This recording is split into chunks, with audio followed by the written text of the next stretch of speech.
on our last day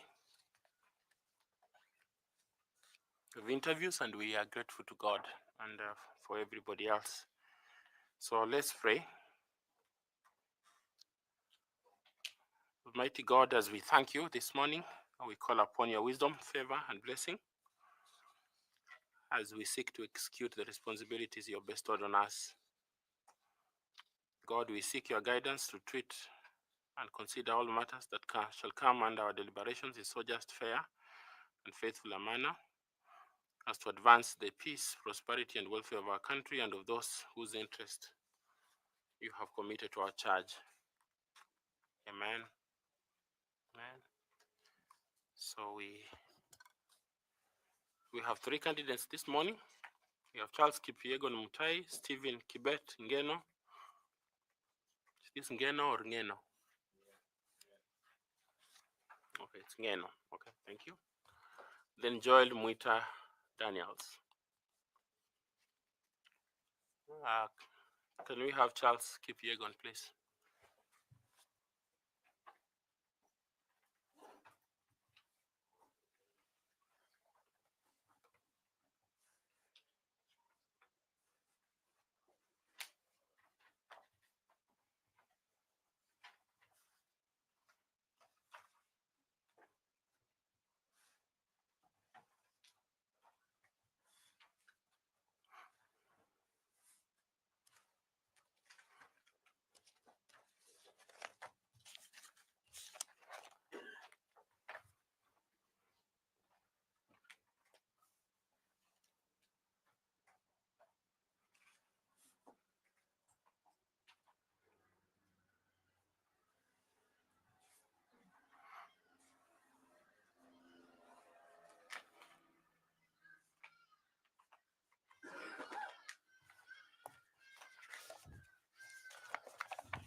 Charles Kipiegon, welcome. Nice having you, and please have a seat.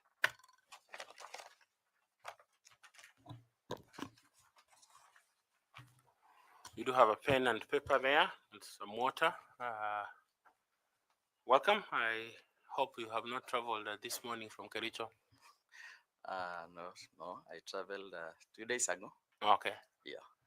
Okay, excellent. Karibu sana. My name is Nelson Makanda. Nice to have you. Thank you for showing interest in the positions we advertised. Yeah. And congratulations for being shortlisted. Thank I you. would like to invite my colleagues to introduce themselves, then we will come to you. Linda, please. Good morning, Mr. Mutai. Good morning to you. My name is Linda Kiome, and I want to welcome you for your interview session this morning. Karibu sana. Thank you so much.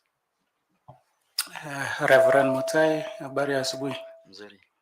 Naitwa Andrew Tanui, mwanachama wa jopo hili la uteuzi. Yes. Asante. Thank you.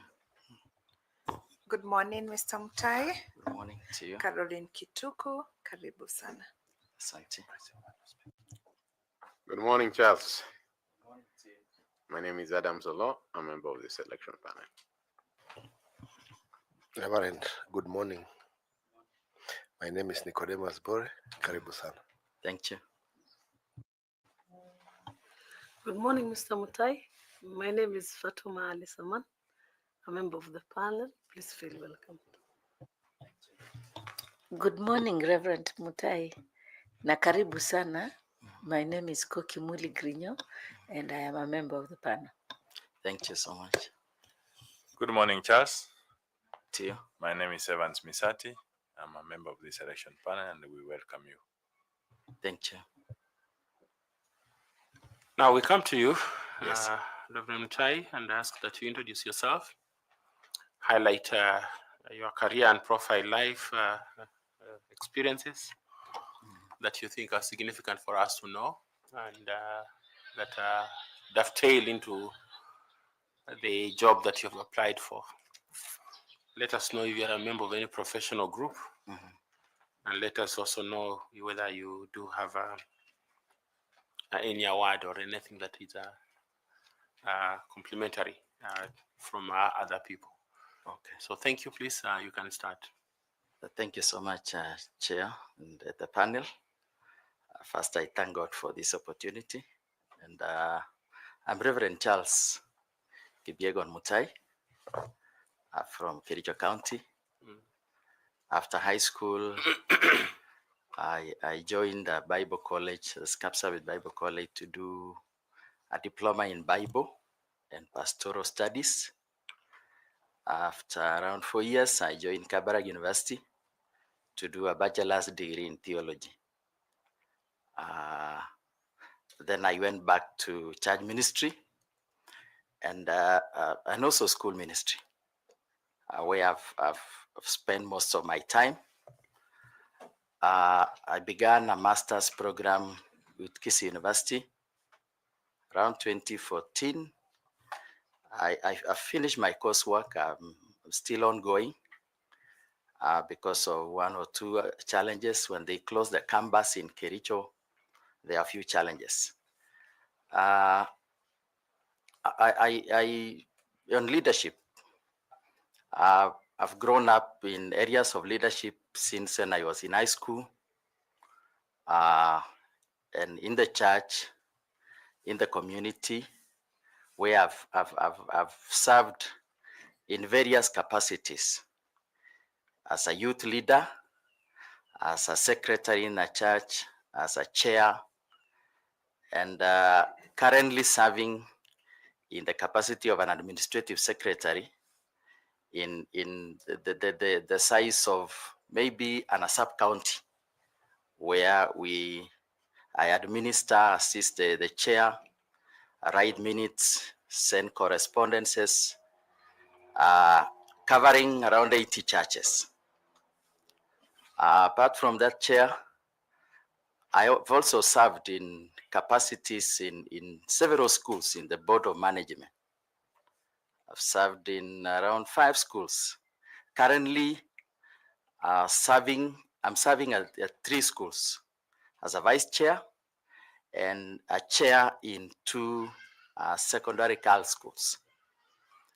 I've served, I've also been incorporated into other areas of leadership in the community, areas of climate change, where I am a member in the ward.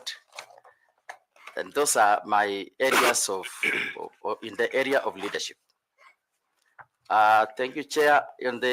I participated in areas of elections. I developed interest. Immediately I cleared high school, 1992, though there is no recommendation. I found myself being a polling clerk at Tegat Primary in Nandi County.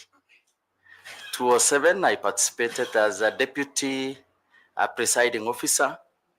2010, I participated as a presiding officer in the referendum. 2017, I served as support elections trainer, a trainer of trainers, where after we were trained, we were able to train the POs, the DPOs, and the clerks. I also served around 2018 as a voter educator in my location, though there is no reference to that. Out of my service in the Iebc 2017, the UDA party were looking for people who could serve in the nominations in the 2022. And I was just called because the constituency, Inamoi constituency, recommended me to go and preside over the nominations. I was deployed to Nyandarua County as a county returning officer to manage the nominations, which I did excellently. And I was forwarded to go and assist my colleague in Nakuru, where there was a repeat in 2 constituencies and a ward. So, Chair, I come in with a lot of experience of leadership as from a religious perspective, from the area of society, and participating in community.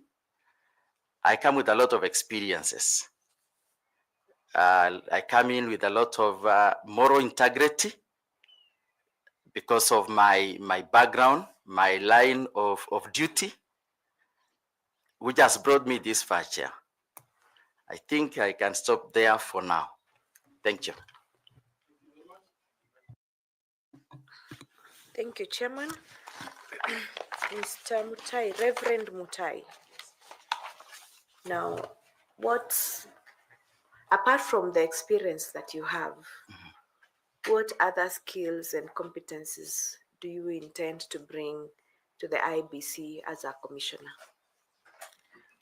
Thank you, Madam Linda. I come in with a lot of skills of leadership, skills of mediation and conflict resolution. From the pastoral perspective, a pastor is always involved in mediation, reconciliation, and then spiritual and moral guidance. So I bring in a lot of very good communication skills and interpersonal skills. Because as a religious person, we mingle with people from diverse minds, diverse characters, but at the end of the day, there will be an agreement. So I come in with a lot of interpersonal relationship, good communications, and decision making. If you look at, I've served as a chair. So when you are a chair, you do a lot of listening, as well as a lot of balancing. And at the end of the day, you make a decision. Thank you. Thank you, Reverend, and I wish you the very best. Thank Thank you, you. Chairman.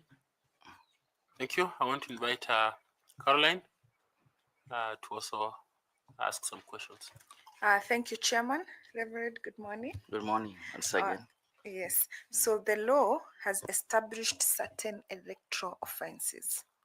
Yes. Right. Would you please mention these offenses and what is it that they seek to curb to ensure fairness and credibility of the elections in Kenya? One of the offenses is maybe false pretense. I mean false pretense. Maybe another issue is bribery. Bribery is not allowed in the areas of election. Maybe maligning someone's image and name wrongly. So there are those offenses that are Yes. established as general offenses under the penal laws in the country, but there is also a whole section of the laws that deals with electoral offenses. So what are these particular electoral offenses that come out as a result of the entire electoral cycle? Maybe I can mention and say maybe stealing elections or influencing people to vote in a certain way against their will. Maybe by use of money, by use of force, or intimidation. Yeah. Which has consequences, of course, of a penalty, a fine, or a jail term. Yeah. Another one? We find that sometimes people would want to register themselves more than once, which is an election offense, with the intention to vote in more than once, which also brings in a penalty in terms of a jail or a fine.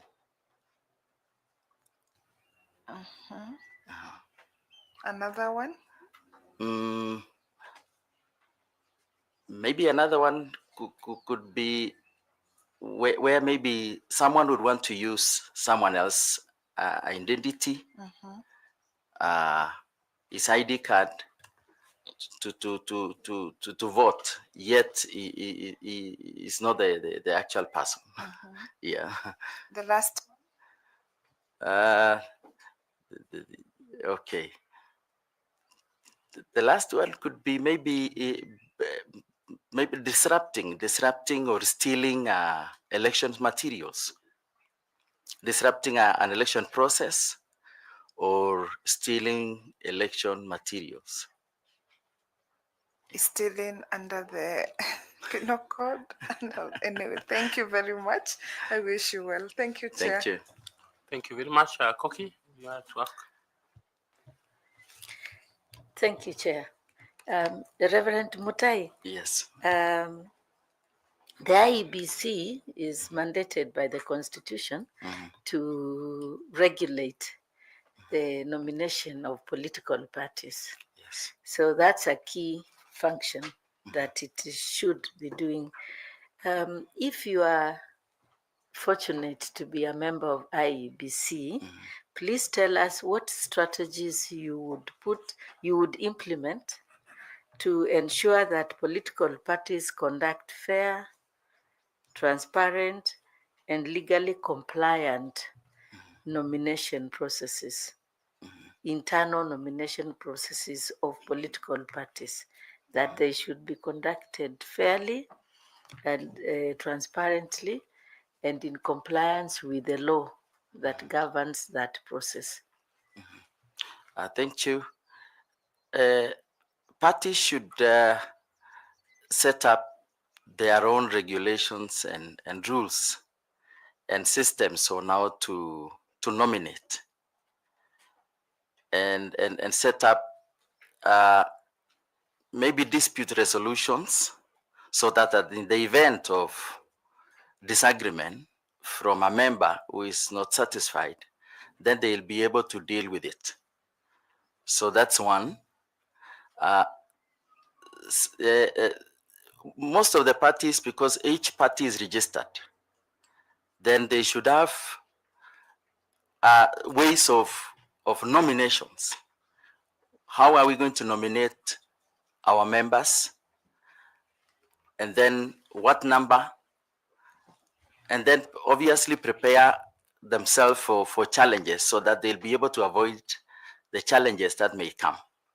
Because the work of the commission is just to regulate. They will not interfere with their nominations, but they make sure that the nomination process is right, it is justified, it's in the law, so that no one feels that they have been unfairly maybe removed. Thank you. While it is true that the work of the IEBC is to regulate, it is also to see that political parties comply with the law. So it's not just regulating and leaving them. Yes. So how can you, as a member of IEBC, oversee that compliance? What are the kinds of things that you can do? And in fact, one of the things that you can do to ensure compliance is actually provided for in the Elections Act. What is that? Okay, I don't remember very well, but what I know is that the IBC is there to monitor in that act how the nomination was done, how was the procedure, was it right, and if there are members or individuals who are not satisfied, then there will be measures to be put in place. Thank you, Reverend Mutai, and I wish you all the best. Thank you. Thank you, Chair. Thank you. I'd like to invite FCP Tanui to ask some questions. Thank you, Chair. Reverend Mutai. Yes. You told us you registered for your master's in 2014. Yes, but indicated there 2016. Yes. Yes. Those are like 10 or 8 years ago. Yes. Mbona hujamaliza? Kisii University Kericho campus was closed. When was it closed? I think immediately, just before COVID or that time. And then some of our details got lost. Okay. I not really wanted to have mentioned, Mm. but from last year I've pursued, I've even written my concept paper. I was supposed to attend to do my first defense in the month of March, but I postponed it. Okay. Yeah. Now, after Form 4, you Yes. went straight for a diploma. No. Mm. I stayed for about 4 years. Mm. Yes. But I'm saying you admitted directly for a diploma. You didn't do any certificate. I didn't. And the university accepted you to start the diploma direct with your Form 4 grades. With the college I attended, they accepted because we were doing a 4-year diploma, not 3-year. No, but I'm saying admission to do the diploma. Yes. They accepted your Form 4 results. Yes. Okay. Yeah. I wish you well. Thank you, Chair. Thank you very much, Bwana Misati. Thanks so much, Chair. Charles, Yes. please let this panel your knowledge on the role of the IPC commissioners. Thank you, Mr. Misati. One role of the commissioners is to put in place policies governing the commission.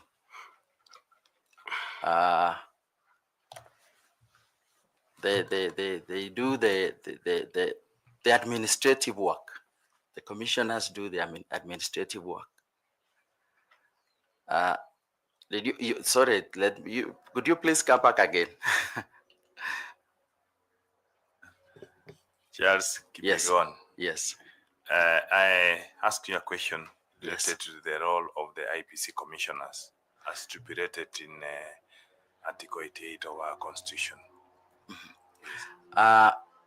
They supervise on the issues of voter registration, voter education, verification of voters, the issues of delimitation of boundaries. They also facilitate the observers, those who want to observe elections. They are the one to facilitate. They supervise and look at on the issues of party nominations. Then they conduct all the elections and also referendums. Thanks so much, and I wish you all the best. Thank you. Thank you. Fatuma, please. Thank you, Chairman. Mr. Mutai, Yes. if you were to develop the next stakeholder engagement strategy, what would you incorporate to ensure that non-traditional actors like influencers and diaspora groups are consulted or rather considered? Stakeholders engagement is very important between the commissioners and those other stakeholders, because the commission does not work in isolation. They require these other stakeholders, the human rights, the religious groups, the media. Therefore, they should always be forums. They should create forums for discussion. Would you kindly focus on the strategy itself and how you would incorporate the non-traditional stakeholders? I think one of the strategies is good communications, reaching out to the stakeholders, so that there is always a discussion. Another strategy is for the commission to be very open and transparent. Because in the past, the commission has been seen as if there are things that are hidden. So they need to be very open in whatever they do. Another strategy is to show their program, to show what they are doing, to be well stated that this time we are doing this, this time we are doing this, at this time we are supposed to be doing this, so that there will be no suspicion, there will be no doubt over what this commission is doing. Yeah. Okay, thank you very much, and I wish you well. Thank you. Nicodemus Bore, please ask some questions. Thank you, Chairman. Reverend, Yes. in your CV, you have indicated that you are a skilled conflict resolution expert. Kindly explain what approach you will employ to resolve disputes related to election results. I'm sure this is not new to you, having done nominations in very contested areas, especially when dealing with candidates and political parties who may not accept preliminary outcome. What dispute resolution mechanism or strategies will you employ? One mechanism that should be used is dialogue. It's dialogue. Have all the aggrieved parties come to the table. For example, I remember when I had this opportunity to preside the nominations, there was one individual in Nyandarua, an MCA, who complained that some of his voters had not voted at the end or at the close of the polling station. So we sat together, evaluated what had happened. Then, so what were the possibilities if these voters were going to vote? Were they going to change the outcome of the results? So I'm talking about dialogue, sitting down with all the parties involved and then having a discussion. Another way mechanism that can be used is to involve the leadership of the party. The leadership of the party, so that they take the responsibility and the concern of the issue that is there and how it can be resolved. And maybe thirdly is to encourage people that there will always be a winner and a loser. And then obviously looking at the facts of this person who won, did he win fairly? And this one who lost, did he lost fairly? Thank you, Reverend, and all the best. Thank you. I want to invite a professor. Professor, please ask some questions. Thank you, Chair. Reverend, I want to ask you on just perspective on strategic vision within IEBC. And to that extent, my question is, in your view, how should the IEBC embed visionary leadership within its long-term institutional planning? In your view, how should the IEBC embed visionary leadership within its long-term institutional planning? Thank you, Prof.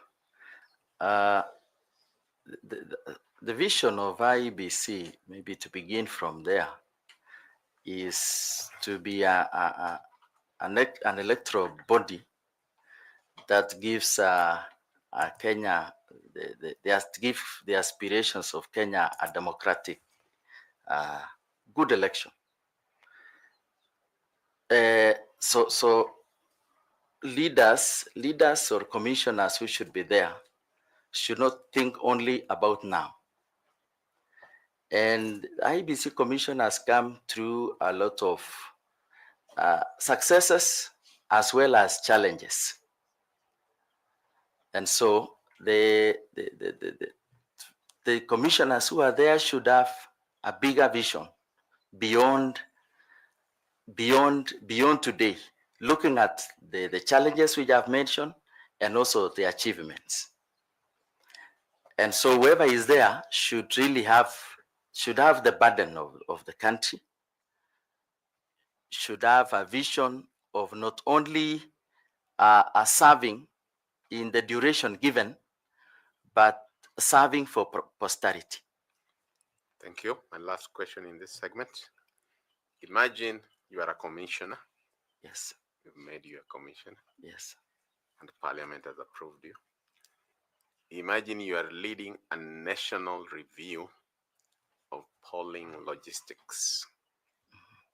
What principles and strategies would you apply to ensure operational excellence across the country? Come again. Charles Yes. Kipyegon Mutai Yes. has been sworn in, hypothetical, has been sworn in as a commissioner. And among the first thing he finds in his in tray is that he has been tasked by the commission to be the commissioner in charge of leading a national review of polling logistics. And the panel is asking, what principles and strategies would you apply to ensure operational excellence across the country? Thank you, Prof. An election, a very good and successful election, will depend on the logistics, the background plans before the D-Day. And so I would begin by saying early planning. Early planning is very important. That those who are involved, they should plan that at this time we are having an election. Therefore, we need to plan. Have enough human resource. Have well-trained personnel who knows what they are doing. Have enough resources for the logistics to be there. And then see the end result from the beginning. Prepare for challenges. Prepare for challenges that on the event this and this happens, what are we going to do so that you don't become reactive when challenges come. Thank you, Chair. Thank you. Prof, do you have the last two questions, please? Sure, Chair and Reverend, usually through the chair at this tail end, we usually ask what are called high school questions. Yes. And we usually start with the area in which you have practical experience in.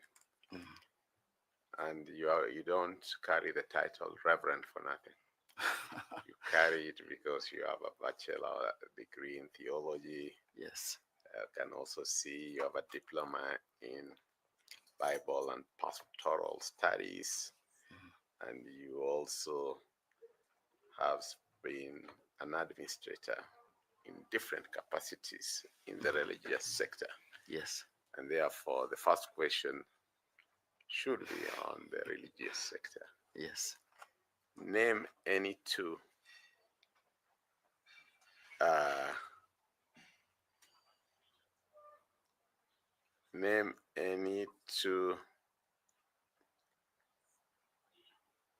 bodies or acts under which religious institutions are regulated in Kenya, either registration or administration and all that. Or let me simplify it. If you want. Registration of Societies Act. Very well. Yeah. Any other? For religious institutions, not just Christian. general faith-based groups. There which is a are 2024 bill on religious regulation. regulation. Thank you. My last question. Name any two of the oldest existing political parties in Africa. Any two, there are many, but just two of the oldest. So when I mean oldest, don't mention the one which has died. Only mention the ones which are surviving. They might be struggling, but they are still there. In Africa, Kenya included. ANC of South Africa. Maybe ODM of Kenya. ODM is only 20 years old. Anyway, thank you. I thought There's you'd one in say Baba Tanzania. and Mama, but you didn't say Baba and Mama. But it's okay. There's one I was trying to think, one in the Nyerere's party. But It's called what? I'll give you that chance. It skipped out of my mind. The Thank you. Nyerere's party. Okay, thank you. Okay, naitwa Chama cha Mapinduzi. Thank you, Chair. Asante. Yeah. We want to thank you, Reverend, for the time. We have engaged with each other and are grateful. I don't know if you have any question or comment to make. Thank you, Chair. I don't have any question, but just to appreciate the opportunity and to thank you for your audience and our engagement, and praying for you and praying for us that God's will prevails. Thank you. Thank you very much. Blessings to you. Your certificates are with our colleague at the door. Feel free to pick the notebook and the pen. Thank you very much. Thank you.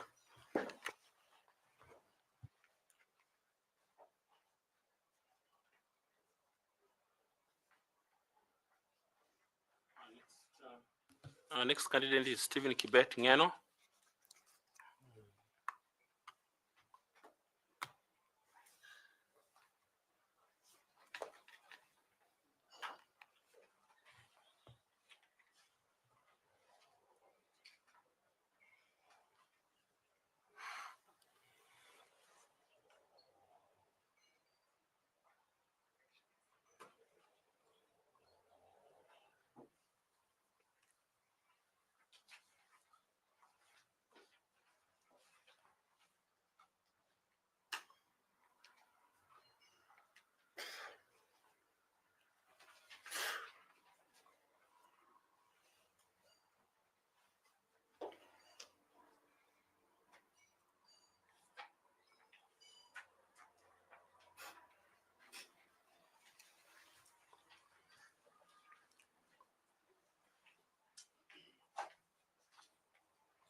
Yes.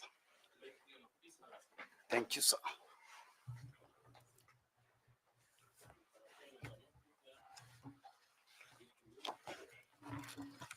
My name is Nelson Makanda. I am the chair of this selection panel. And we want to thank you for showing interest in the position we advertised for member, but also want to congratulate you for being shortlisted. And that's why you're here this morning. Thank you very much. I'll invite my colleagues to introduce themselves to you. Having done that, then we will come to you, Linda. Thank you, Chairman. Good morning, Mr. Ngeno. Good morning to you. My name is Linda Kiome, and I want to welcome you for your interview session. Karibu sana. Thank you, madam. Bwana Ngeno, good morning. Yes. Good morning, sir. Chair, I was a college mate to Mr. Ngeno, so he's known to me. Thank you. Good morning, Mr. Ngeno. Good morning, madam. Caroline Kituku, karibu. Thank you. Good morning, Stephen. Good morning, Professor. My name is Adam Solo. I'm a member of this selection panel. Thank you. Good morning, sir. Good morning to you. My name is Nicodemus Bore and karibu sana. Thank you. Good morning, Mr. Ngeno. Good morning, madam. My name is Fatuma Ali Saman, a member of the panel, and I would wish to welcome you. Thank you. Good morning, Mr. Ngeno. Good morning, madam. Karibu sana. My name is Koki Muli Grinyo, and I'm a member of the panel. Thank you. Good morning, Ngeno. Good morning, sir. My name is Evans Misati. I'm a member of this selection panel, and we welcome you. Thank you. Now we come to you, Ngeno, and ask that you kindly introduce yourself to us, highlight your profile, let us know how your experience dovetails with the expectations of our IEBC commissioner. Let us know if you're a member of any professional society and if you belong to any group that is professional, and if you have received any award. Please proceed. Thank you very much, Chairman and honorable members. My name is Stephen Ngeno. I come from Bomet County. I am a PCOM graduate from the University of Nairobi with MBA from the same university in strategic management. And before that, maybe I can say about my high school and primary school. I started in a school called Kipsinge Primary in Sotik constituency. Then later on joined Kabianga High School, where I finished Form 4 before joining University of Nairobi, Faculty of Commerce. I'm a BCom, Management Science option. Management Science is currently equivalent to PPIT, that is Bachelor of Business in Information Technology. That's why after graduation, I was able to move to ICT comfortably. After finishing college, I joined Telcom Kenya. At that time, it was Kenya Post and Telecommunication Corporation, ICT department, as a system analyst trainee, where I rose through the ranks up to the level of an assistant manager billing process. And my job was to do the billing of the telephone, the telephone lines at that time. And I learned a lot from that experience. And I was privileged to be among the first employees to be attached to the new system when telecom, when the split came and there was Safaricom and other entities. So I was building the interconnect. Interconnect is the revenue between the telecommunication firms. And at that time, I was oriented, or I was privileged to join senior management meetings at a very young stage in Garia, because I was in the team that was negotiating for the interconnect rates. So at times we could be having meetings even with the first CEO of Safaricom and Kensel at that time. Before I left Telecom, I left ICT department and joined the compliance, because the compliance was starting up an information system audit unit. And I was the only one in the ICT department that had studied information system audit and passed the exams. So I joined there in the setup of the information, to help in the setup of the information system audit. And I familiarized myself with the various audit principles. After Telecom, I joined the IIEC, Interim Independent Electoral Commission as a manager, business support, and training. Business support in this case was supporting the main business of the Interim Independent Electoral Commission, which was actually election being the core business in the ICT department. And this was a reform commission. After what happened in 2007, there was a serious presidential election dispute, which led to the disbandment of the ECK, the Electoral Commission then. And there was a commission which was headed by Krikla, which was formed to see the conduct of elections during 2007 election. And one of the recommendations was the formation of a reform commission with efficient and effective secretariat. And it happened that I was one of those recruited to be the efficient and effective secretariat. And another thing was that the register was invalidated by Parliament. So we had to come and build another register for the referendum. So I was in charge of the database of IBC, the register, together with the other team. And we were able to build that register from photo number one to what it is right now in preparation for the referendum. I learned a lot during that time of reform because I was part of the reform team. I saw a lot. We worked closely with the commissioners at that time because we were a very lean secretariat and we had very active commissioners. And one of the commissioners was an ICT expert. And one of the recommendations of the curricular commission was that the new electoral body was supposed to build an electronic or a digital system for the management of election. So from there we started, or we began the journey of elections by piloting during the referendum. We selected, the commission selected 18 constituencies countrywide. And I was privileged to have been in the team which was doing the selection of the piloted constituencies for technology. And in preparation, we were involved in the preparation from the beginning because that's where the commission was going. And we were coming up with the electronic voter register. So we started by building even the specification from the scratch and for the acquisition of the equipment.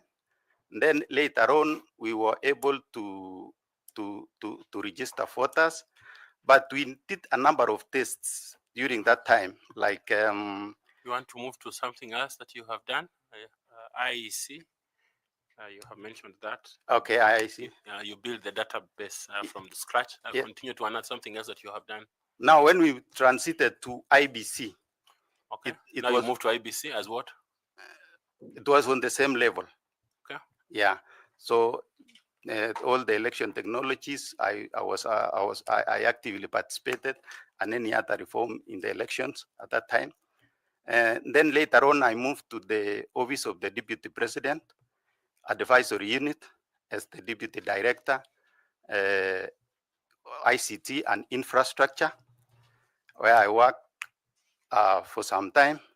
Then currently, I'm working with Kenya Industrial Property Institute, KIPI, as the Deputy Managing Director, Technical Services.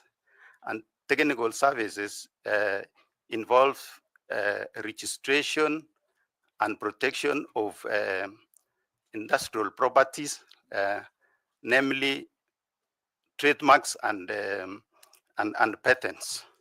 So I'm overseeing that department currently, and I can really relate it to the other areas that I worked in, because it is all about innovation. It is all about dealing with stakeholders in the area of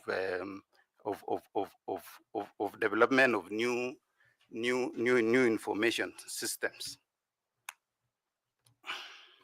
Thank you very much. I want to ask Linda to ask you some questions, please, Linda.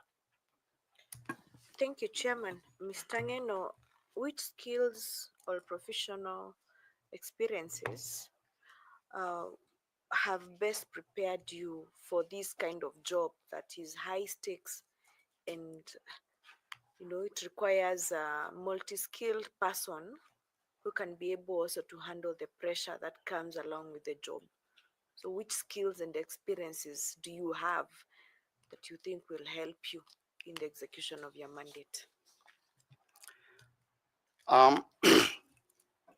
One, I am I am an expert in ICT as a system analyst by training and by practice, and I have worked my way in ICT and implemented several systems that supports businesses.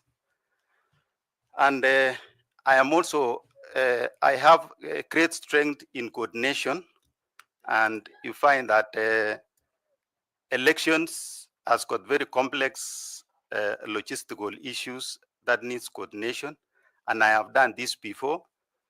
When even I was a regional coordinator for IBC in South Rift, I was managing 17 constituencies with over 40 staff. So I have that kind of, I can work under pressure because I have done this before. I've worked in the project management when we were in IBC during the time of elections.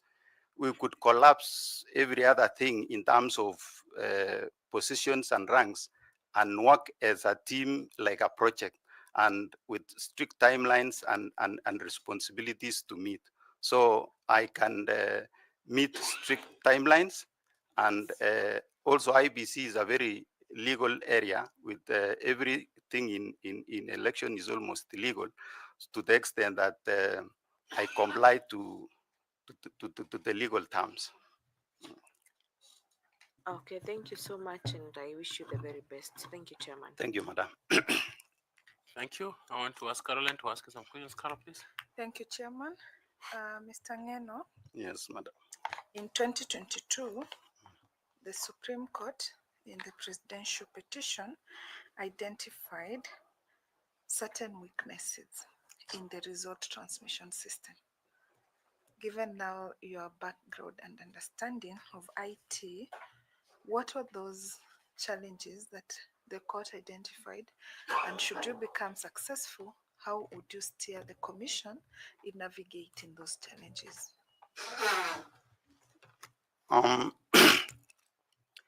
The 2022 election challenges, it was majorly about transparency, to the extent that there was a division between commissioners, because there's a group that felt that. No. Sorry. Let's focus on the result transmission system. Yes. Not the governance issues. Okay. The result transmission system. I mean, IBC uses technology. Yes. For voter identification, biometric voter identification, and the result transmission.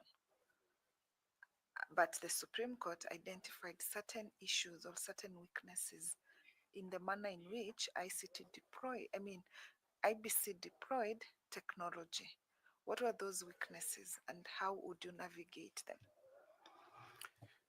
In results transmission, there were challenges in terms of connectivity, as in there are some areas which the results were not able to come to the server or to the central Starlink system. The other thing was like the way it was being handled. Some results could come with because the officials were taking a picture or an image of the results form. So the way they do it, sometimes they come halfway, which you will not be verified how the results, the completeness of that results. And when you look at it, generally, it was like, to me, as an ICT expert and someone who has worked in election before, it was more of administrative issues than the, than than the functionality of the system, because the system worked very well in certain areas.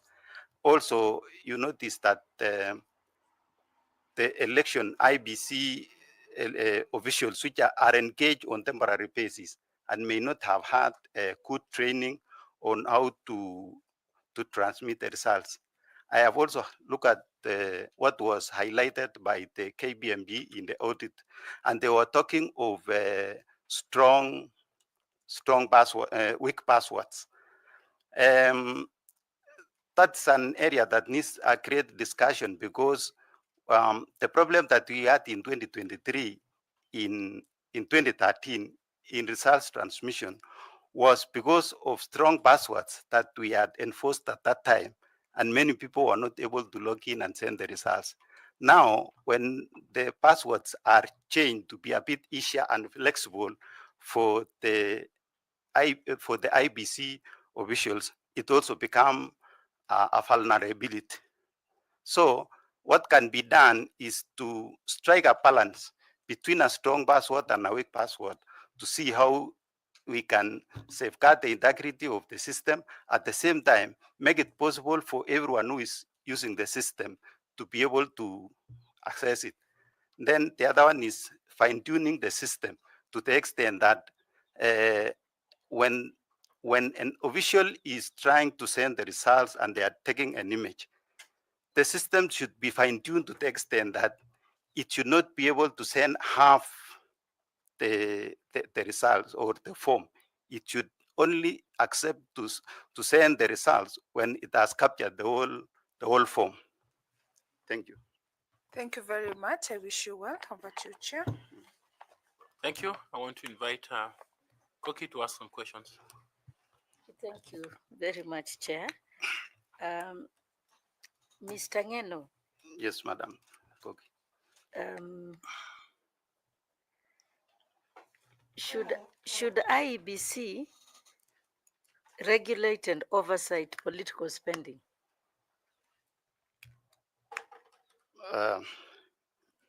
Yes, IBC should regulate and control political spending.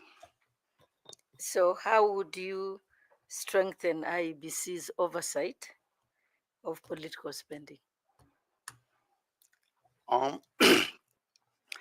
It is actually supposed to, it's an ideal situation.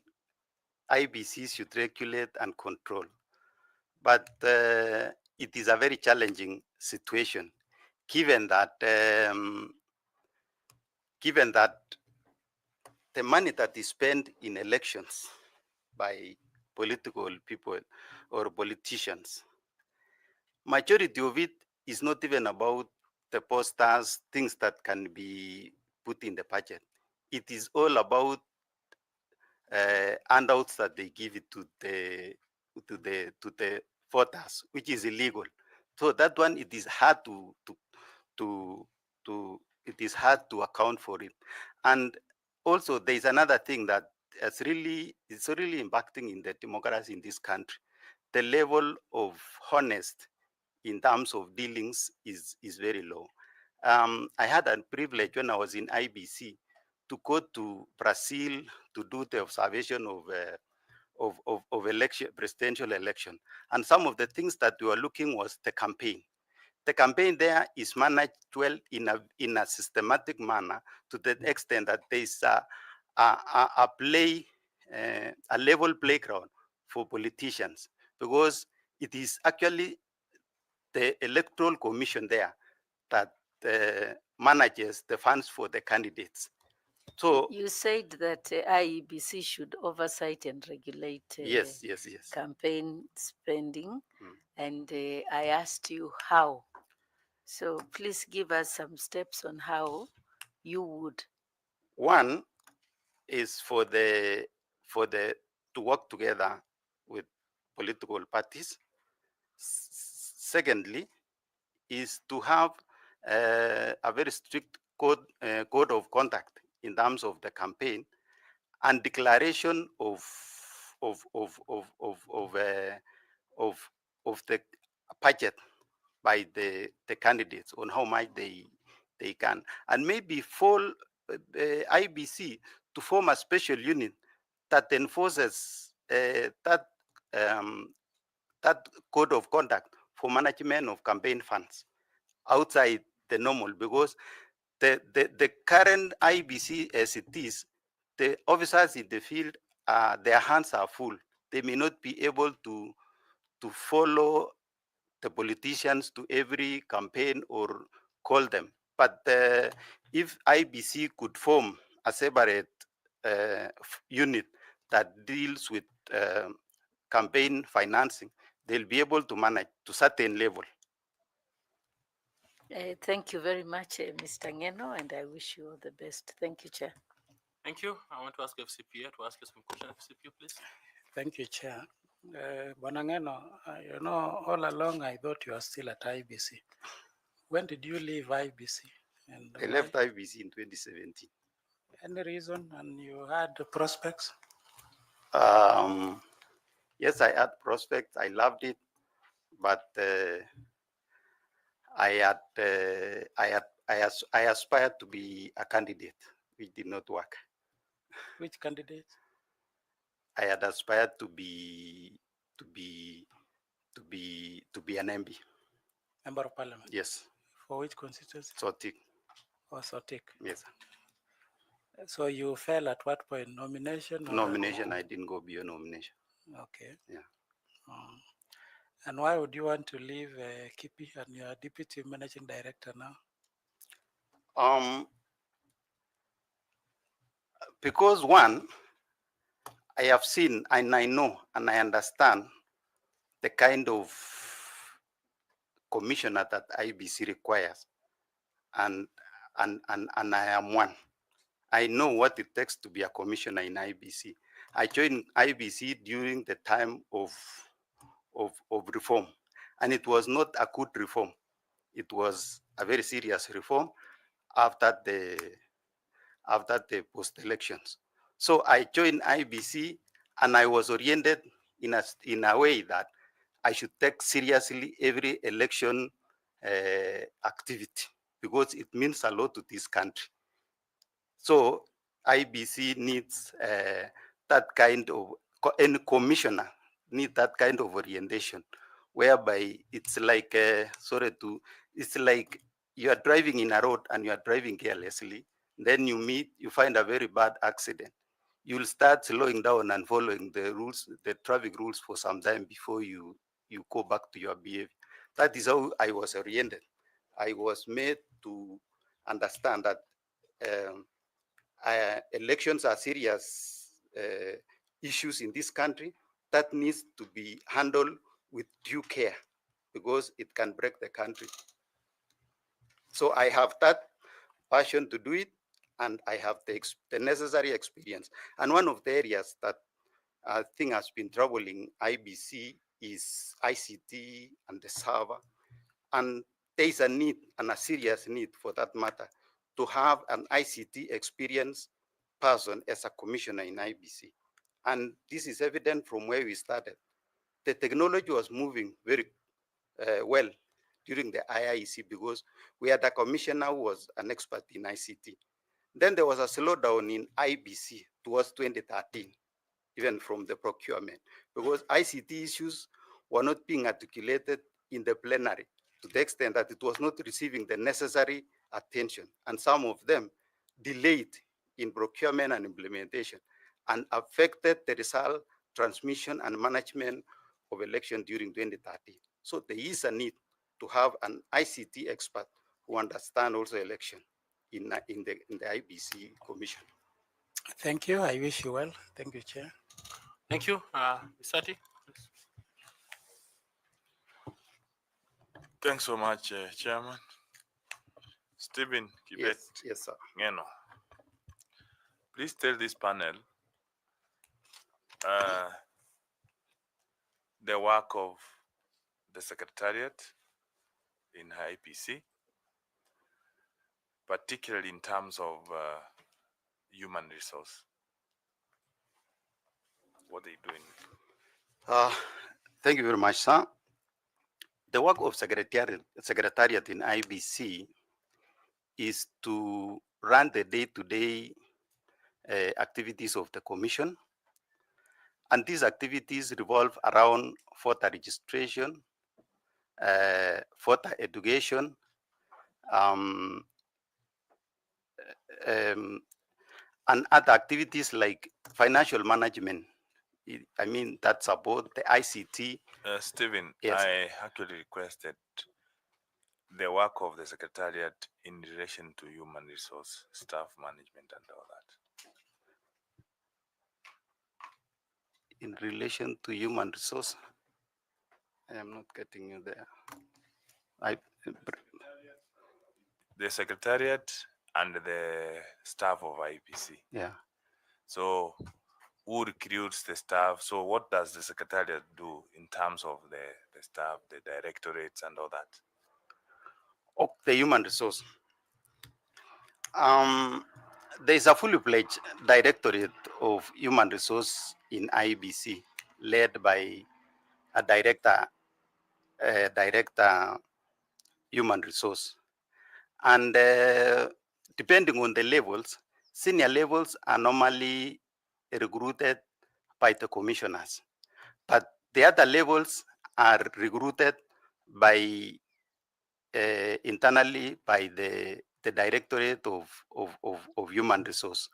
But when it comes to the election time, that role is delegated to the returning officer at the constituency level to recruit and train staff who are manning the election during the election time. What are some of the risks associated with recruiting such a huge number of staff during the general elections? The first risk is that there is a risk of interference. It do happen, interference from outside the political class, putting pressure on IBC staff to recruit certain people who may not have the necessary qualifications to do that job. Secondly, people don't have the same level of understanding. During the training, some officers may not be able to get the training, the necessary training to the extent that they are able to efficiently run election. And the other risk is that since they are temporary staff, the way they used to be during the ECK, these ones, some of it, there is a risk that someone is trained, recruited, trained, and fail to turn up in the morning of the day of election. That's the greatest risk again. Thanks so much, and I wish you all the best. Thank you. Thank you. I want to invite Fatuma to ask you some questions. Fatuma, please. Thank you, Chairman. Mr. Ngeno. Yes, Madam Fatuma.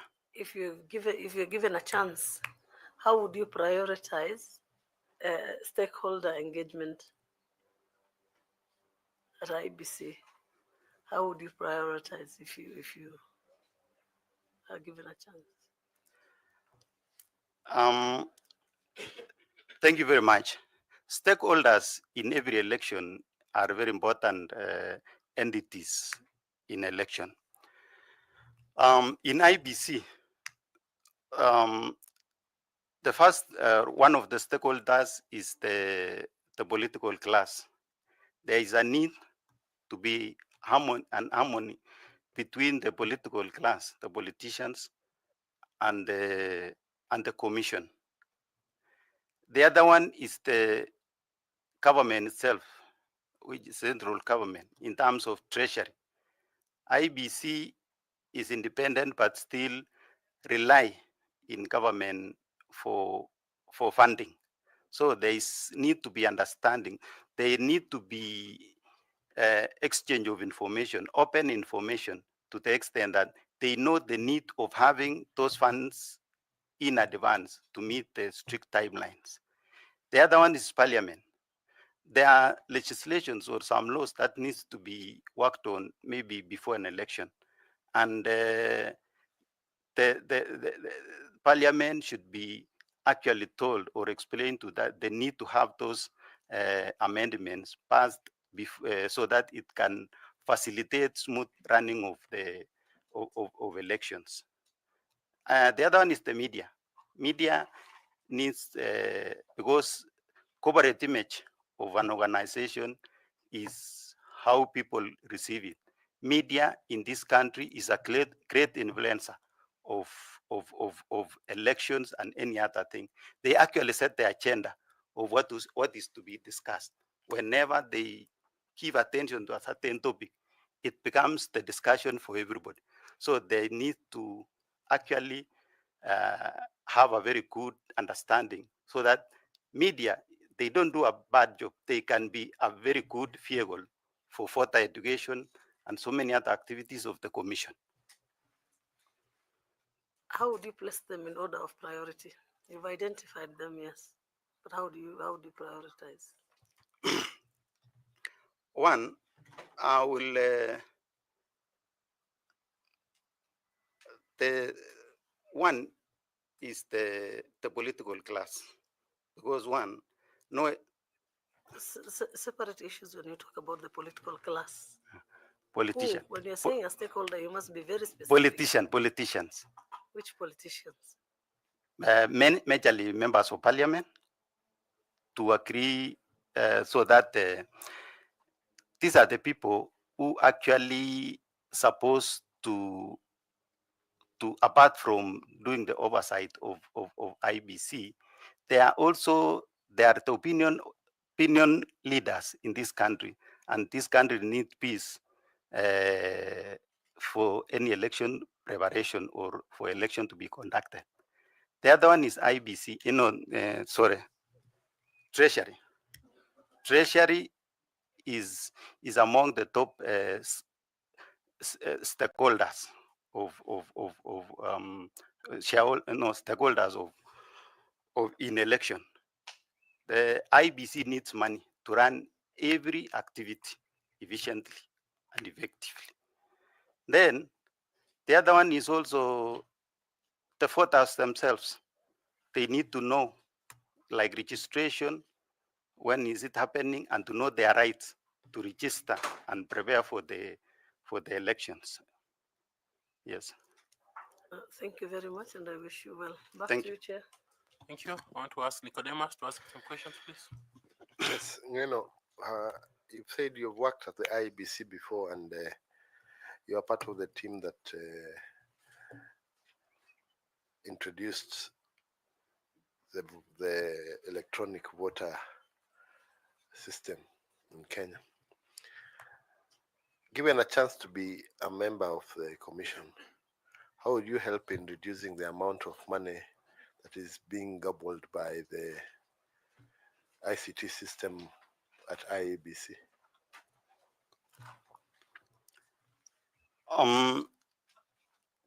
Technology actually is required in election nowadays, and technology is very expensive.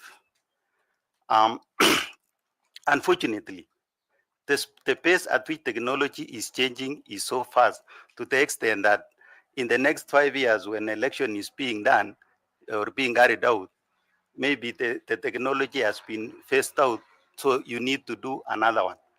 But there's a way we can do, to the extent that we can run an audit the way an audit was done on the register. We can still run an audit on the hardware and the network infrastructure to see those ones which can be maintained easily and can be reused in another election than starting all over again. But as we do this, as much as I know and I believe that resources should be used in a very prudent manner. Democracy is a very expensive process.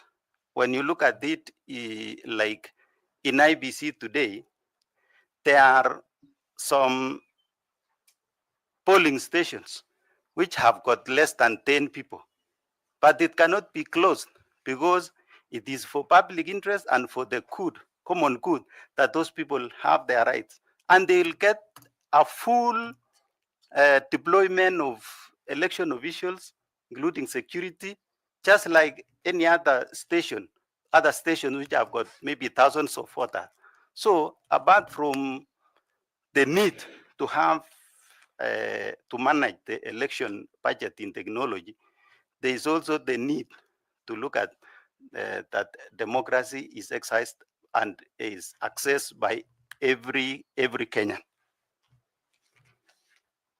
Thank you, Stephen, and all the Thank you, best. thank you. Thank you. Professor, please ask some questions. Thank you, Chair. Banangeno, Yes, Professor.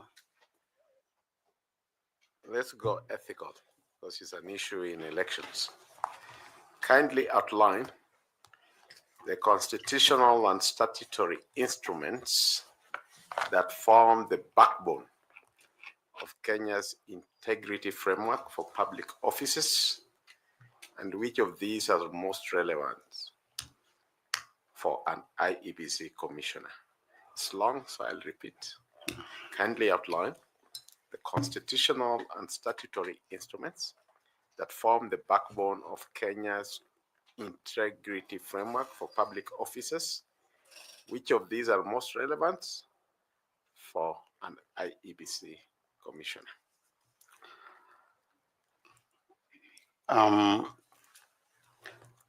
One is the chapter 6 on the Integrity Act, Leadership and Integrity, which define actually the qualification of anybody aspiring to enter to any office or of leadership in the country. We also have the ethics code, and I think Article 10 and Article 232, which talks about public service, code of ethics, that define how a public servant is supposed to conduct himself within the office and outside the office when managing public affairs, to the extent that the interest of the public comes first before the personal interest. IBC Act also will affect a commissioner because there is a need to understand what are the roles of, or what are the functions or the mandate of a commission. You will be leading a commission, which you should know its mandate, and it is explained in the IBC Act. There is also Election Surveillance Act, which every commissioner will need to familiarize themselves so that they are able to understand when elections offenses are made, or and so forth. So I think those are the ones that are very important. Thank you very much, Chair. Okay, Professor, do you have last two questions for the candidate? Sure.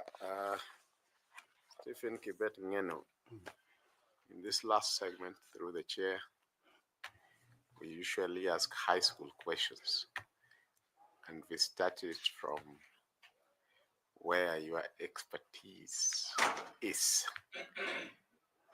And I think yes, forte is ICT. Yeah, sorry. I mean, your main area, according to your Yes, it's CV, ICT. ICT. Yes, sir.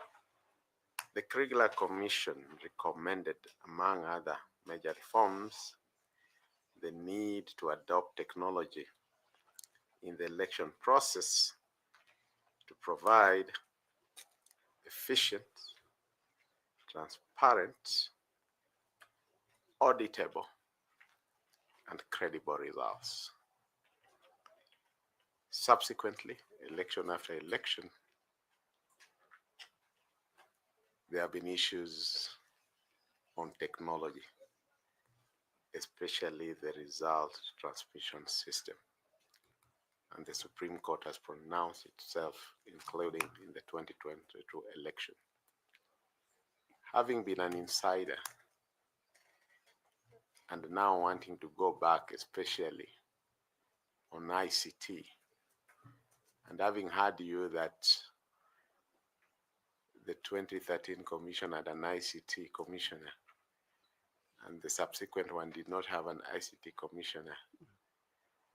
Based from where I've started, from Kriegler to Supreme Court to Ngeno, the expert on ICT, where is the problem and how will you resolve it?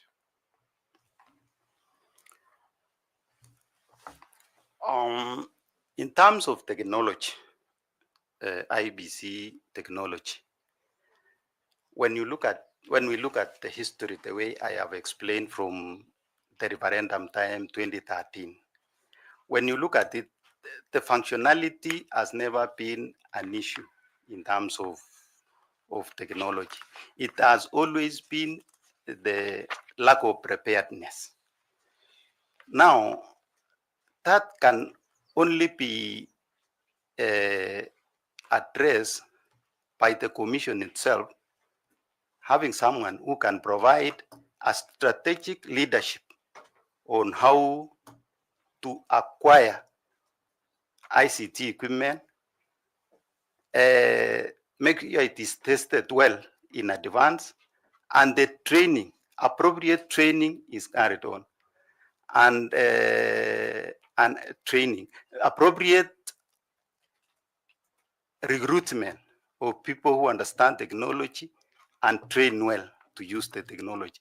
If that is done, it is going to work. And I can give an example. In 2013, the technology failed. I had challenges during election, the election. But in the subsequent by-elections, because thereafter immediately we went to McQueen for the by-election of a Senate. And we took our own IBC staff who were trained to be the returning officers and handle election. And I can tell this panel that the election results came in by 9 p.m. 100% results transmission had happened. And yet we were using the same system that was problematic in Pomas. So it's all about preparation, early preparation, and that goes up to Treasury. If the commission can get the necessary funding in advance, technology works and works very well. Thank you. My last question. Name any 2 counties in Kenya that border the Republic of Uganda. Any 2 counties in Kenya that border the Republic of Uganda. I know Busia and Kisumu. Thank you, Chair. Thank you. Thank you very much, Bwana. We want to appreciate you for coming and for being part of this process. We do think that your experience both at IBC and your current role significant, and we want to appreciate the knowledge we have learned, and especially your response to the professor when he was asking about the results. It sheds light not just to us but also to the public out there. And so we want to appreciate you very much, Mr. Ngeno, for your experience. I don't know whether you have any question or a comment to make. Chairman, thank you very much, and the honorable members, once more, for giving me this opportunity to come and share my experience and my passion in electoral matters. Mine is to say 2 things. One, the independence of IBC starts with this recruit selection panel. And secondly, as I told you, I am one person who was introduced in the reform at that time, which was caring. I'm still traumatized to the extent that I know and we have confidence that this panel is doing a very good job. And I want to share a small story which is very relevant to what you are doing. That there were two friends somewhere, and both of them were very wise. So one time, one of them took a butterfly, held it in his hand, and asked his other friend, "Is it dead or alive?" And the response was, he knew, the other friend was also wise. He knew that the moment I tell him it is dead, he will release it and it will fly. If I tell him it is alive, he can easily press it to die or squeeze it to die. So there is a butterfly in your hands. You can release it to fly beautifully in a democratic manner, or you can squeeze a life out of it. The country is looking at you, Professor. Thank you very much. We will need the question first. No, I don't have a question. No, we need the question for us to know what to do with the butterfly. Release the butterfly to fly. Okay, thank you. Alive, it will not fly when it is dead. It will beautifully fly democratically when you release it. Thank you very much. Thank you. We appreciate you. Your certificates are with our colleague at the door. The notebook and pen are yours, and we are grateful. Thank you so much. Thank you very much.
Asante.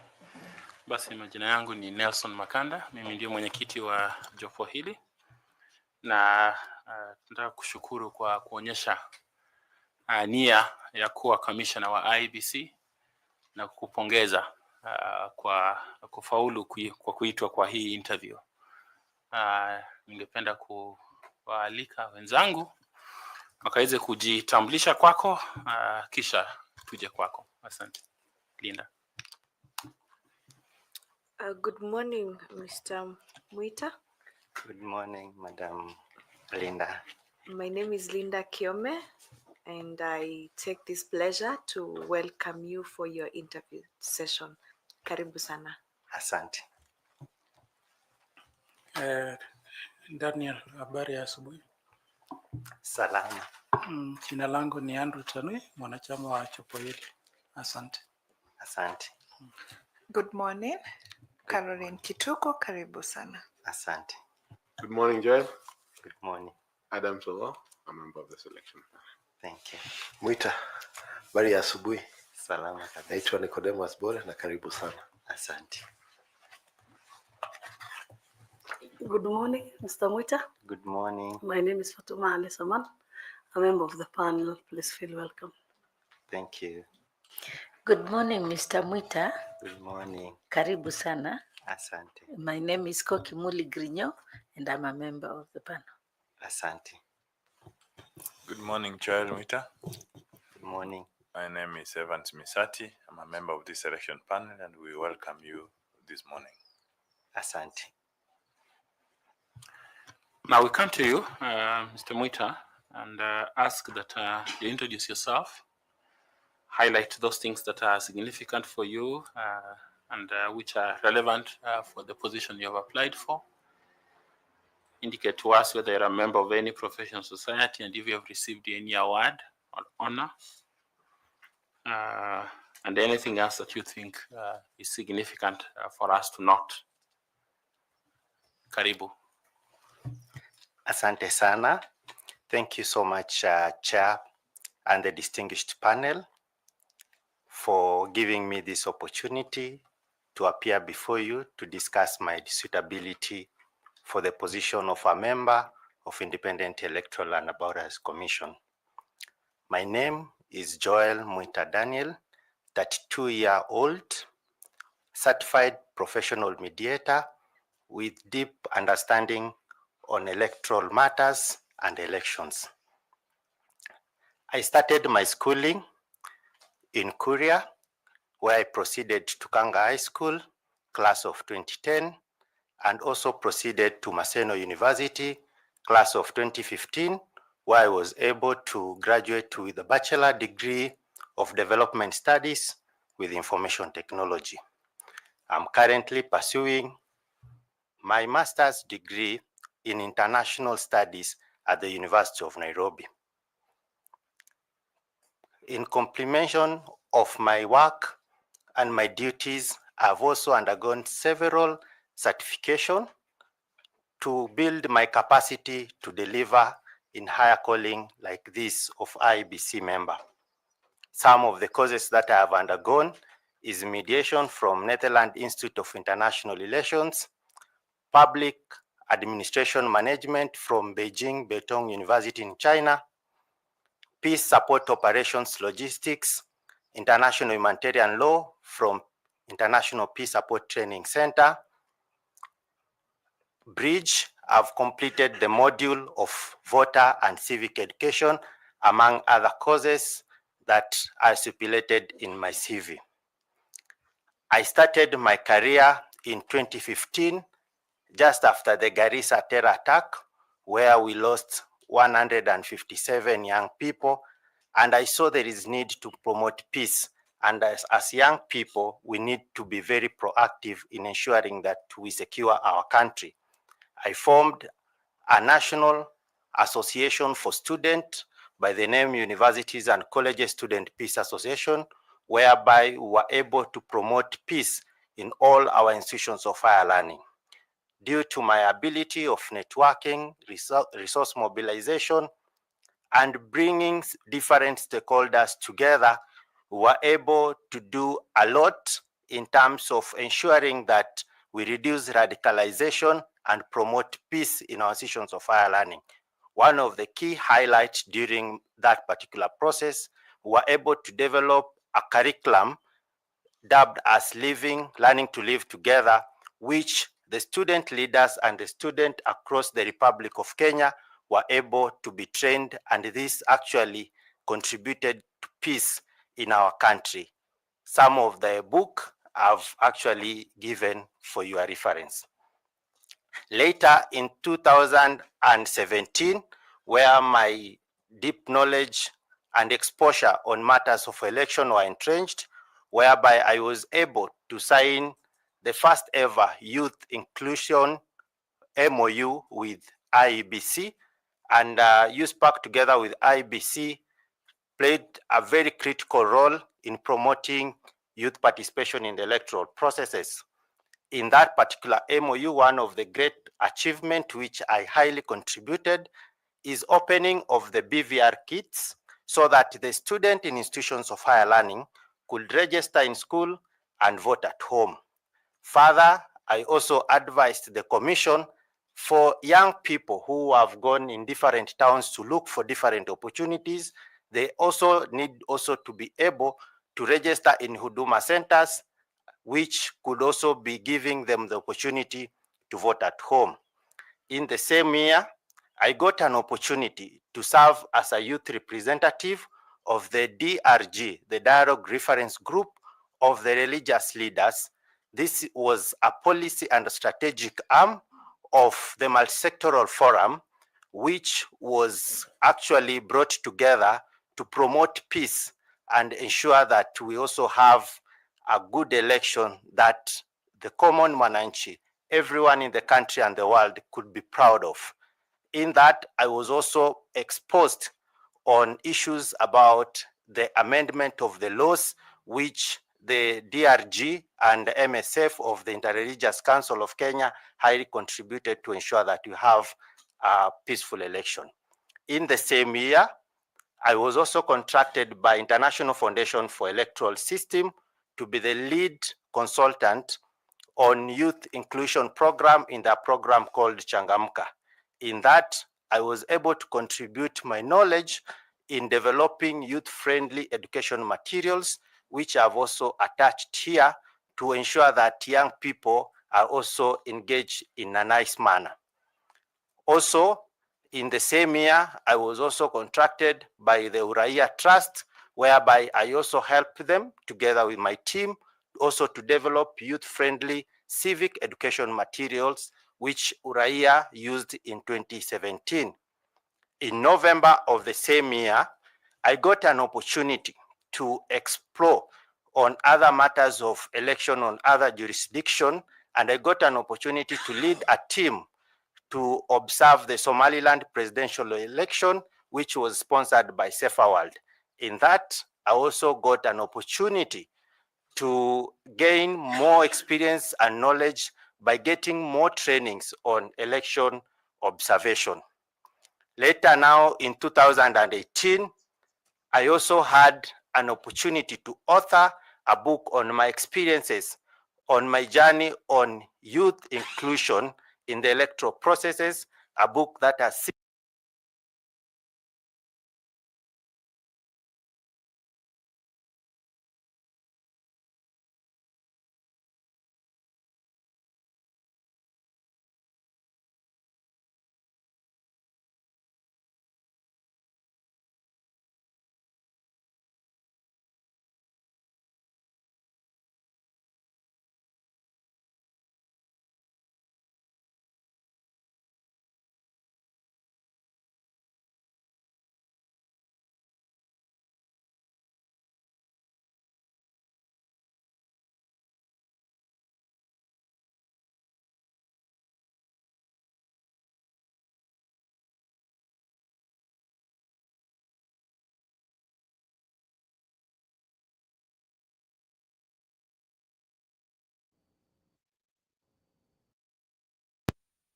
in showing the trust that they had in me I was privileged to be the chairperson of the Youth Coordinating Committee. One of the achievements, as stipulated in the IEBC evaluation report of 2022, I was able to train more than 1,500 young people across the Republic of Kenya on voter education and youth engagement across.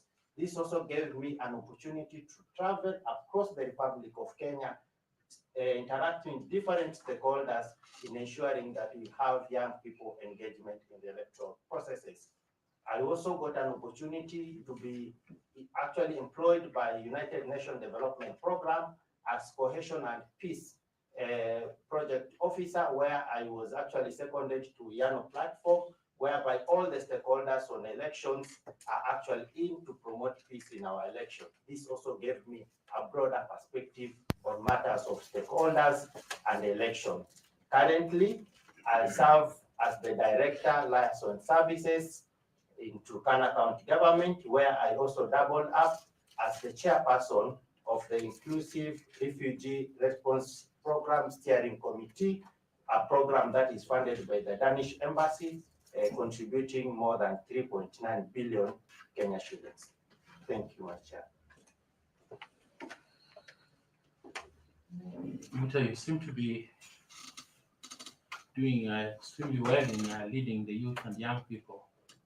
Why would you want to leave that arena to get into this onerous task of Commissioner of IEBC? Thank you. This country is ours. The majority of the peoples in this Republic of Kenya are young people. Actually, 75% are young people. And they will also need a person who understands them, a person who has been with them to serve in that particular commission, because that is where the policy and where our country will be shaped in terms of manufacturing the leaders that will ensure that we have a secure and a blessed country. Lastly, Chair, I forgot to say something very crucial in my CV and during my introduction, that I'm a member of two professional bodies, that is the Institute of Chartered Mediators and Conciliators, and I'm also a full member of Kenya Institute of Management. And I've also been awarded by Horn of Africa Youth Network by greatly contributing to the development of the youth policy of the Iebc region. You used the word manufacturing the leaders. This sounds like you've run of your computer. You know, as young people, you know, we understand that manufacturing is where the things are made, you know. It is from IEBC that ensures the will of the people through the ballot is actually manifested through the vote. Thank you very much. Linda, please. Thank you, Chairman. Mr. Mita, I first of all want to congratulate and commend you for the experience you have had in your not so many years on this planet, 32 years of age. It's very young, but your experience is very vast. I wish to commend you for a beacon of hope and inspiration for the younger generation. So in addition now to the experience that you have had, Mita, is there any period of time where you have had your leadership skills tried, tested, and you came out strongly? And if there has been such a time, would you share with this panel what happened and how you were able to maneuver? Because the environment within which you'll be working with at the IEBC is a pressure environment and very high stakes. Thank you. Yeah, so that is, thank you so much, Madam Vice Chair. I have had several experiences, especially of a person who has been working with young people almost throughout the last 1 decade. There is a time in 2017 whereby we were conducting youth engagement in the electoral processes. And I had invited all the student leaders at Lillian Towers. That was 2017 for just a stakeholders engagement. And as usual, as you remember, I mentioned earlier that I had signed an MOU with IEBC. And every time that I had an engagement with also young people, I also had to write to IEBC so that they could bring me one of the facilitators who could also guide the process. So that particular day, the night before that particular day, there was a news that one of the director of IBC, especially now to be specific, ICT, had tampered with the register of voter. And there was also a push of also removing the commissioners. So I didn't know IBC is going to send me which person to come actually and speak to the student. So as we were waiting, the student are ready. The person who is coming is the person who had been mentioned. That is the one who tampered with the election last night, the voter register. Actually, now students were in arms. All of them, they said, now we are going to ban these Lillian Towers. And I use my innovation skills to cool them. As I was cooling them, I was telling them, we didn't invite that. I was just writing a text message to Madam Joyce Ekwam, who was also a manager, and I told her, just come here and act like a mother. So when Madam Joyce came, at least I told her, this is the person I wanted. They brought me a wrong person. And actually those people could. Otherwise, if I could not have used my tactic, things could be bad in Lillian Towers. Thank you. Thank you, Rita, and I wish you the very best. Thank you so much, Madam Linda. Thank you, Chairman. Thank you. I want to invite Carol and Kitutu to ask you some questions. Carol, please. Rita. Yes. Good morning. Good morning. Yeah, let me join my colleague in congratulating you for the good work you're doing on your delegation in this season. So I hope you carry on that work. So let's come back to what you want to, where you want to go to. Let's speak about the 2022 presidential petition. The Supreme Court did identify certain things, certain issues within the role of the IEBC chair and that of the commissioners insofar as studying, verification, and declaration of presidential election petition results is concerned. Would you tell us how did the court clarify this role and how is that clarification supposed to build the mechanisms of IBC towards the safeguard of credible elections in Kenya? Thank you. Actually, I would like also to commend the work of our judicial system, especially the court, in the working to ensure that we strengthen our democracy and our electoral processes. Every time we go to an election, we have improved our election based on also the recommendation we get from the court. In 2022, what actually emerged and was very significant is the role of commissioners vis-a-vis the role of the chairperson of the commission.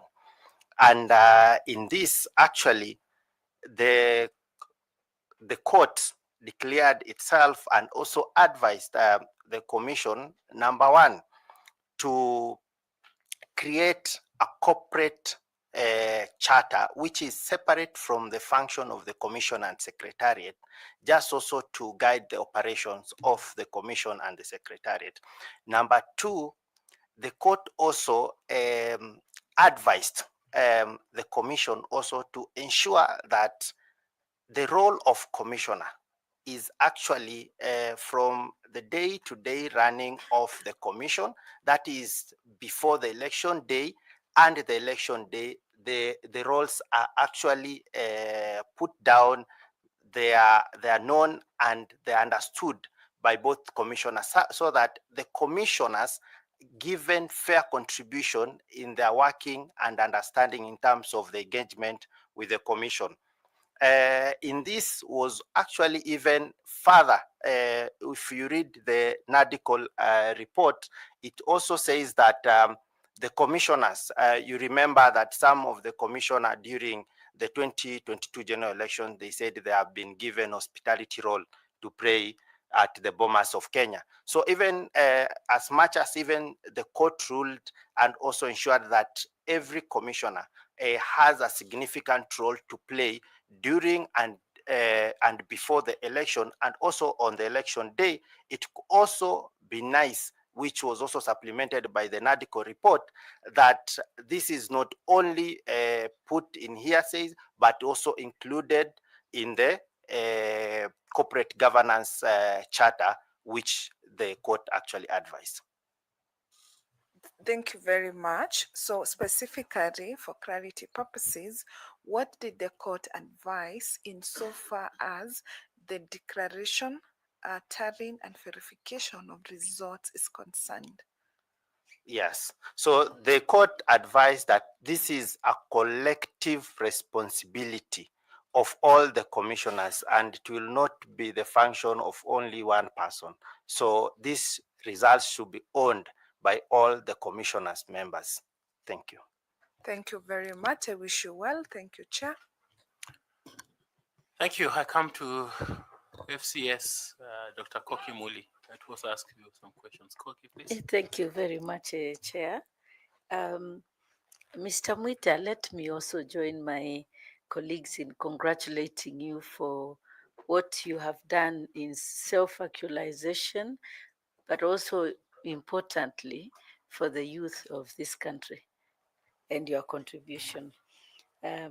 In fact, I want to ask you a question related to your biggest constituency, the young people, and the need for them to register as voters, because if without a voter's card, you cannot determine the leadership of this country.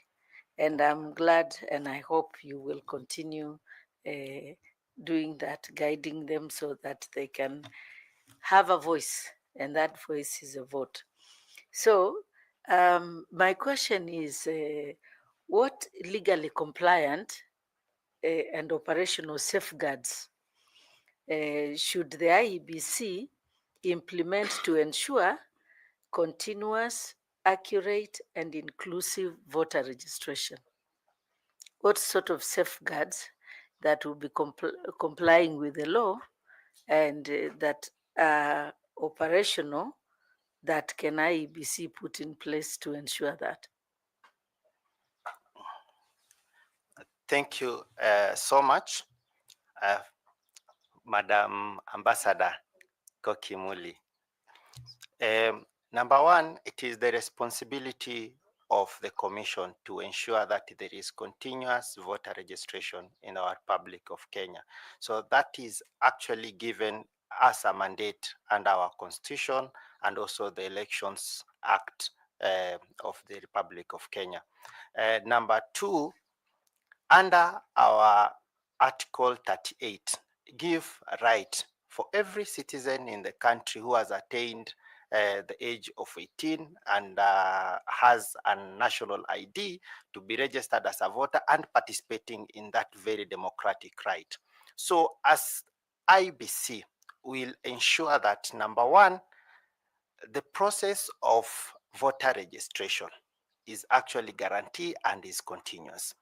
Number two, one of the mandates of How?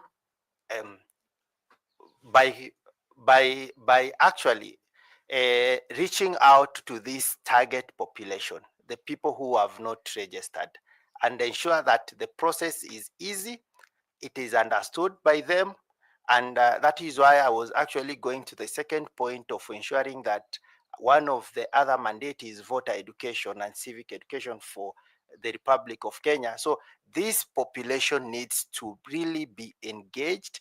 They need to be fed with relevant information, which is very critical for them to understand why they are going for this particular important democratic right. Number three, it is also the issue about stakeholders engagement. We have said that one of the stumbling block, especially for people who come from border areas, me being included, that we have been getting difficulty. For example, I stayed 1 year without getting an ID because they are doing what they are calling vetting. And we thank the president to ensuring that one is scrapped, because most of the young people, even in 2022 general election and 2017 general election, were unable to register as voters because they were not able to get the ID in time. So having a stakeholders engagement and collaboration with the National Bureau of registration of persons will be key for us to ensure that all the people who attain the age of 18 get the ID, which is a very critical document for registration for these purposes, and ensure that we ensure everyone who gets an ID is actually getting is getting registered. And most importantly, if I get the opportunity to serve as a member of IEBC, I will remove the commission from anniversary tower to the people. This process belongs to the people, and people should own it, so that we ensure that the people of this Republic of Kenya, especially the young people, own the process. And even that is the reason why we'll also return the trust of the people to the commission. How will you remove the commission from anniversary towers to the people? Removing is not just removing the physical building, but to take our operations to ensure that people are properly engaged. We reach out to them. You know, for example, Madam Koki, that we have North Hor as a constituency in Marsabit, where it is and the last border of another IBC office is more than 300 kilometers. So it is unfair for people just to walk more than 300 kilometers to look for IBC, and we have permanent and pensionable staff being paid by IBC to work for the people of Kenya, and we cannot go where they are. We cannot visit their market. We cannot go to schools and ensuring that people understand that this commission is to serve the people, but not to serve the buildings at which we serve. Thank you. Thank you very much, Mr. Mwita, and I wish you the best. Chair, thank you. Thank you. I do want to ask FCPA Tanwi to ask you some questions. FCPA, please. Bwana Mwita. Yes, Bwana Tane. I'm looking at your age of 32 years. Yes. And I was going through your documents, and I saw 5 letters from very serious state departments: university education, youth, gender, OP, interior. I mean, looking at that broad network at your age, so what is the secret behind all this?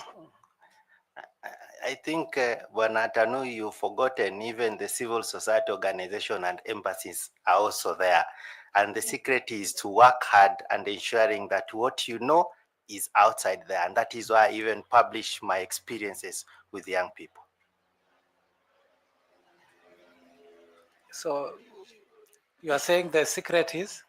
Work hard, be outgoing, and there are some skills which are very needed in this particular commission, which those letters demonstrate that the spirit of networking, collaboration, and engagement with various stakeholders, which are very key, so that when I'm actually getting the opportunity to be the commissioner, I'm not starting from zero. We have elections which needs to be done like immediately. So we'll start by kicking the process. So what is this unique thing about Daniels that is able to achieve all this within this very small period? I take my work first by putting God first. I'm a believer and a Christian who understand that all the things we do is because God has sent us to do the work. So number one, I think it is the God blessings that I can actually attribute my achievement to. Number two, I don't usually sleep and wait for the opportunity to come and follow me. I remember when I was in campus, we were given public long holidays from first year. So I used to cheat my father in Korea that the university said it is a mandatory that we have to go for attachment. From first year, I've been attending attachment till I finished because I never wanted to stay in the village. I wanted to come to Nairobi and work. And that really exposed me to a lot, and the deep understanding on how to relate well with people, how to approach people also assisted. And then lastly, I saw you're a vice chairperson of Accounting Students Association. Yes. But I have not seen anything in your documentation thereafter. Yes. Any reason? Yeah, so immediately after my Form 4, I joined Strathmore University to do my accounting. And I started doing my accounting. And because I had not finished, I never wanted to put something that there are so many things I've not finished and I've not put them there. So when I schooled, actually, I went to Strathmore University, School of Accounts. I did some accounts there. When I went to Maseno University, you know, when you've come from Nairobi and you've gone to a university in the village, you see, people also look at you in a different manner. And my engagement, even in the School of Business, was very vigorous. And even the student, that was an election. Even for Thea voted for me when I was a first year to become their leader, and shows my leadership skills. And I became the vice chair of the association of the university. I wish you all the best. Thank you, Chair. Thank you. Sati, please engage Mwita with some questions. Yeah, thanks so much, Mwita. At a later time, we'll be looking whether cheating the father that you are going for attachment is an offense or an integrity issue. We'll look at that later. I'm sorry, you're a father of a teenager. That's very good. So now, Mwita, yes. Let's address the issue of voter apathy, which is usually associated with most of the youth. And our analysis, we have been doing observation at the polling centers. The people usually who get associated with demanding handouts before they vote and stay outside the polling station, they actually, most of them, they are youth. I've not seen a mature person demanding that you have to see me before I vote. So how do you associate that, and how do we address it as a country, the issue of voter apathy? Thank you so much, Mr. Misati. And this is a very worrying trend. And if we actually go by statistics, we even need to be more worried if this particular panel is going to assist the country in ensuring that we have the commission that will cure some of this disease. In 2017, the Iebc voter register had 51% of its numbers, the voters, were young people. In 2022, the number dropped by almost 10%, and we had only 39.8 of the registered voter being young people. That is our worrying trend. Number two, in terms of the economic value, if you read the Aga Khan University report of 2016 on youth engagement on the electoral process, it says that 40% of young people wants to be given a bribe for them to participate in the election. And you understand that we are in a difficult situation economically. And this is not only about the Kenyan government or Kenya at large. We've seen so many African countries that the youth bulge, which come with an employment crisis. And whatever that we need to do is, number one, it is a responsibility of any republic to ensure that we address some of these challenges that young people undergo in their country, so that we have a better nation and youthful population which meaningfully engage in different spheres of life. Now, from the argument of the same youth, they Yes. say why they are not voting is because the politicians, they say what we call input fatigue, year in, year out with promises. So they have reached a level now where they're saying, we are no longer now, we don't want promises. That's why they're saying now we want these handouts to Malisane. So how would you, if you become an IPC commissioner, how would you engage the stakeholders, particularly the elected leaders who have the resources, devolved unit resources, CDF, county governments? Is there a role, do you think, as an IPC commissioner you can play, or who can be able to do that, so that there is that civic education? Yes. So that this notion is realized. Yes, yes, Bwana Misati, that there are also several factors which I didn't even actually dive to, and which actually contribute to youth voter apathy. And one which actually really stuck my mind when I was in Kanga High School is there is a lot of historical injustices which have never been addressed to date. One of the key area, my classmate actually lost all the parents and the relatives. He was just alone, and sometimes he used even to cry in class because he went to the polling station, and that is the results as to why he's homeless. He doesn't have parents. This is a person that he associates voting with the losing of relatives and property that they had accumulated over years.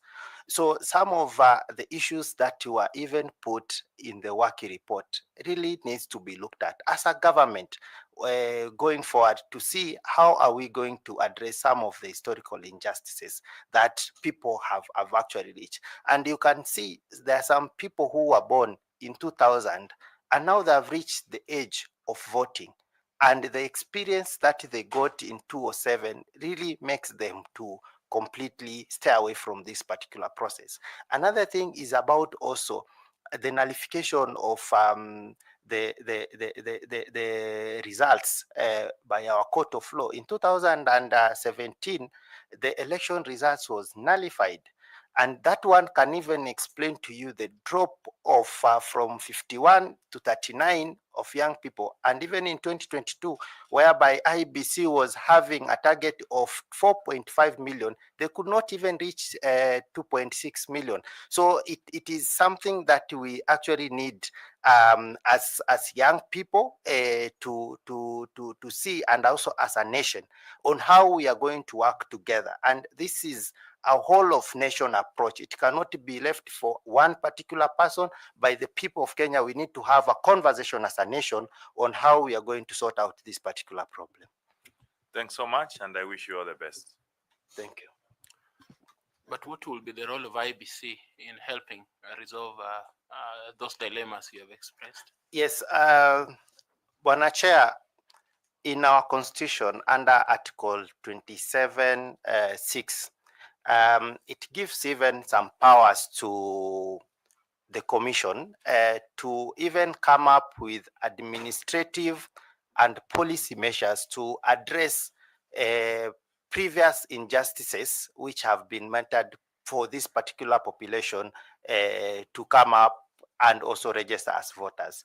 As if I'm given a chance to work as a commission in IEBC, I'll be able to ensure that it is a constant engagement with the people, especially the youth population, who are actually the target group, in terms of enhancing the voter education, enhancing the collaboration, for example, for PPLC, which is a platform for dialogue for all the political parties, and ensure that in that particular dialogue platform, it is represented by a commissioner level person to ensure that the engagement there with the political party, because Bwana Chair, some of this particular problem also emanates from our political parties in how these political parties actually carry out themselves and how they engage young people, because also that is a basis. So ensuring that we strengthen even the engagement at the PPLC by ensuring that we have a proper convening power,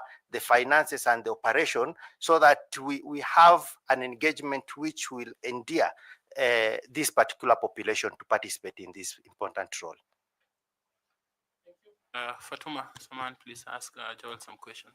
Thank you so much, Chairman. Mr. Mwita. Yes, Madam Fatuma. In your view, what is the role of the stakeholders in shaping the IEBC voter education strategy? Yes. That's one. Then how would you institutionalize this role? What is the role and how would you institutionalize this role?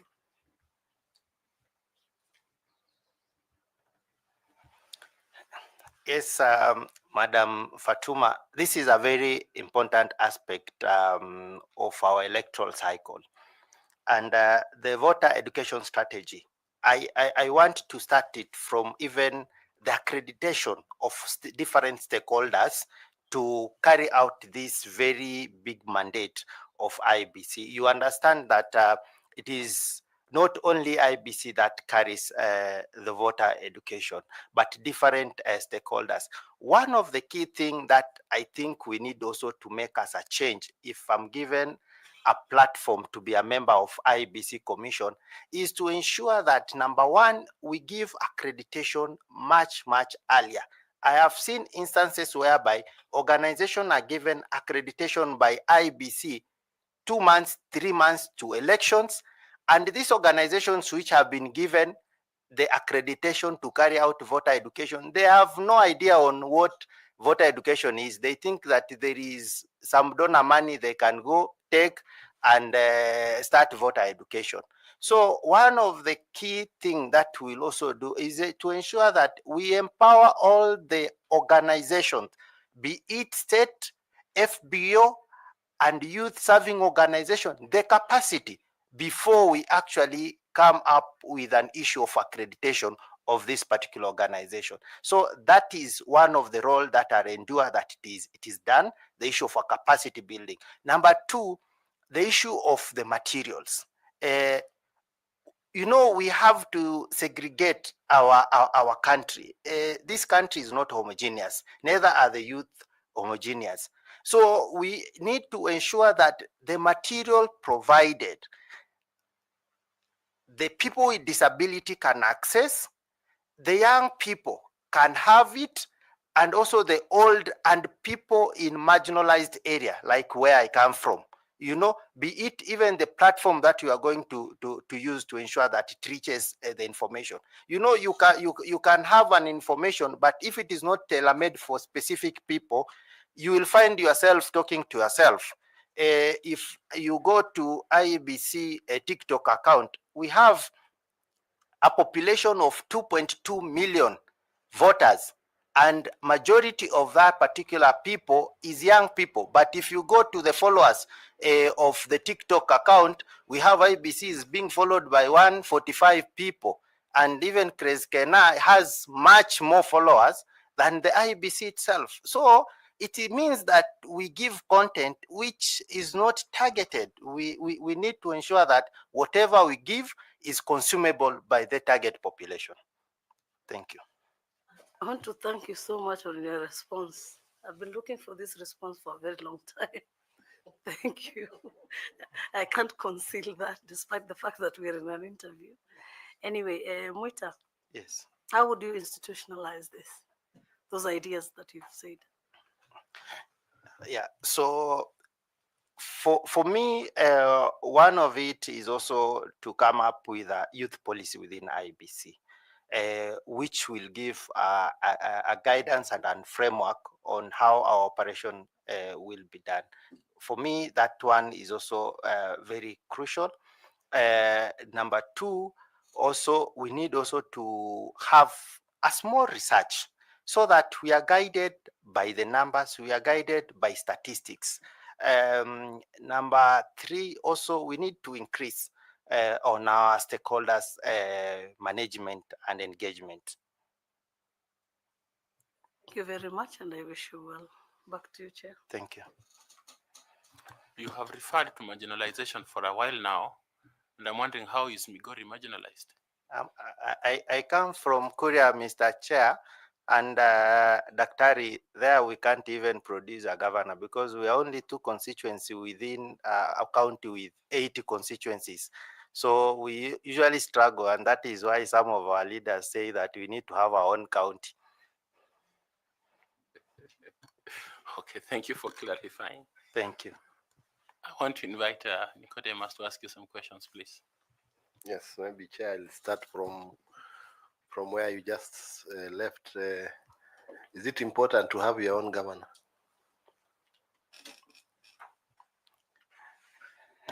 This is not the governor of the community, but the governor of the area and the region. And what history has also taught us that sometimes people do not adhere with our constitution, and they actually have development based on where they want the development to go. So if you are not singing in the tune, or you are not speaking the language of the governor, you might be left there wondering whether they will reach you in terms of development or not. This is an attribute as Kenyans we need to draw away ourselves from, but it is a reality that this is happening. Okay. Now, I also want to join my colleagues in congratulating you for the many years you have lived, at the same time achieving a lot as compared to some of us who have been here for many more years. And on that, I would like to know what legal standards govern your behavior as a public officer, not only while discharging duties, but also in your private life. And why are these standards important for sustaining public confidence, especially in the body that you are looking to serve in IEBC? Thank you so much, Bwana Bore. My number one guiding principle actually found under Chapter 6 of our Constitution, the chapter on integrity. There are very key principles there, which really, if all Kenyans follow, I think we can be in a better country. Number two, in our Constitution, give us Article 73 of our Constitution. That tells us that we need to ensure that we put the public interest more than our own self-interest. We become selfless. We become accountable to the people that we are reading. So I think that is also very instrumental for me, 73 of our Constitution. Number three is the oath of office. I take the oath of office, which will be a guiding principle to me, a principle that will be there for me to uphold the Constitution and carry out myself in a manner that will be concurrent with the Constitution and relevant law that guides this Republic of Kenya. Thank you. Thank you, Mwita, and I wish you all the best. Thank you so much, Bwana Bore.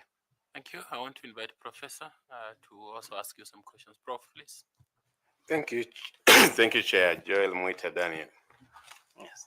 Let me first congratulate you for the milestones that you have so far achieved at 32 years, and you have literally crossed the paths not only nationally but internationally. So keep the good work, and I'm sure your generation is proud of you.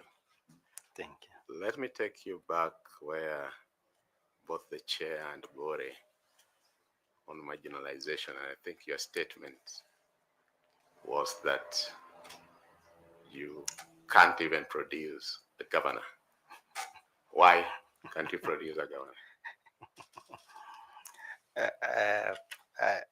I had stated here clearly, it is how the things are in terms of the numbers, and when given an opportunity, and this is one of the reasons why I highly take it as an honor and thank this selection panel, even for nominating me. As a young person, as a person who comes from the interior part of this Republic of Kenya in that particular area. So the issue has been also been the number, Bwana Professor. Professor, as I had alluded earlier, that in a county of 80 constituencies, we are only 2 constituencies. And nowadays, and people actually, and I think it is also one of the principles when people are doing the boundary delimitation, that there is a community interest. People tend to actually fence their community and they produce their person. If you go to Northeastern, there is something we call a negotiated democracy. It is actually not done outside the clan. It is done inside the clan and they produce one of their own. So it is something that has been happening in Kenya, but I think kama profesa tukishikana mkono tunaweza tukachange nchi na watu wakuwe wangwana, so that nikisimama kama governor pale Migori nipewe hata na watu wengine ambao hawajatoka kwenye kabila langu. Is it not true that for all those 3 elections, the deputy governor has always come from Korea? That is an affirmative action seat which has been left. Why can't it now be the other way around? I hear you very well. The same populace. Yes.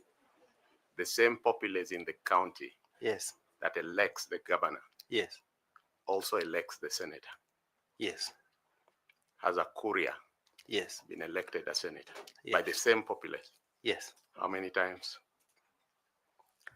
In Korea, it is only one time that we produced a governor, a senator, and he was held an hand with the son of the soil. So if that hand could not have been lifted up, Dr. Machagi could not be the senator of Migori County. So you are accepting that some negotiated democracy happened? Yes, that is why we are saying, as a country, we don't need to go to negotiated democracy for someone to win an election. Just along the same lines, women county rep, yes, is elected by the same populace that yes, elects the governor. Yes. Has a courier yes, and a woman and yes, a disabled person. Yes. Being a women county rep of Migori. Yes. Wasn't that negotiated democracy? Actually, you see, all the things that, Professor, you are talking about was the negotiation democracy of 2013, which ended. And since then, no Korea has become a women rep, no Korea has become a senator. But no they have become. My point is that they have become. They have become out of the negotiated democracy, and they have been held and hand by a person we call the son of the soil. And I don't want to mention the son of the soil. The person leads a party, so it's the party doing it. For sure, Professor. Thank you. Let me go back to the question. You are 32. Yes, Professor. And I believe you were told, I don't know whether it was Caro or whether it was the vice chair, that you're going into a high voltage political arena at 32. So my question is, how would you respond if subjected to coordinated political pressure seeking to influence an election outcome? How would you respond if subjected to coordinated political pressure seeking to influence an election outcome? Thank you so much. As you've stated very well, Professor, my age is 32 years old. And when you are at 32, you are very careful on what you do, because you are only not threatening your own life, but also the life of your family and the whole generation that I live to see. One of the things that I abide myself and have been abiding myself to is the rule of law. Election is guided by rules, is guided by the constitution, is guided by regulations. I take the oath of office to ensure that I will do and perform all my duties in accordance with the law. We have regulations and acts which actually guide us in every operation, be it the Election Act, be it the IBC Act, be it the Constitution of Kenya, be it the Political Parties Act, be it the Data Protection Act. All these things will be able to guide me in all my operations as a commission. Thank you, Chair. Thank you very much. Prof, do you have the last two questions? Yes, Joel, at this stage through the chair, we ask the high school questions. And that at 32, you haven't been out of high school for so long, unlike some of us. Yes, so Prof. you should be in very familiar territory. And I start with something, we usually start with something that you have had an experience in. And I saw from the brief from your CV that you are the chairperson of Iebc Youth Coordinating Committee between 2021 and 2024. Yes, yes, yes. Just tell the panel, because also statistics have shown us that out of the 22 million registered voters, it's only 14 million that voted. And there are suggestions that most of the 8 million people who didn't vote were youth. From where you sat in that office, what contributed to that? That's the first part of the question. Then post 2022 until 2024, when you are still in that office, what did your office with IEBC do to address those anomalies of the youth either not participating or the youth not being given a chance or the youth not being brought on board?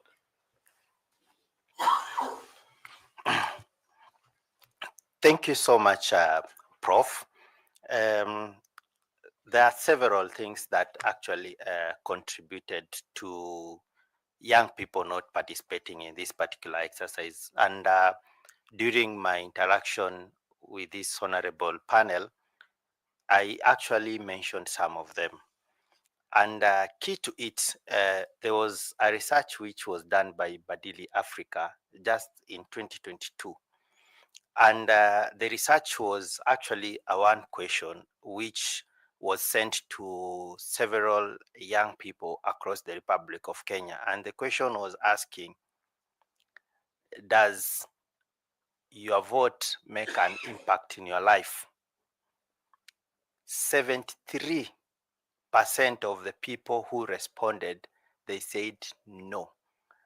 And during the interaction when they were revealing the research, most of the suggestion was saying that I was born, for example, in my village, and my father has been voting for the better part of his life, but the road leading to our place is still untarmacked, a lot of potholes, and nothing has changed.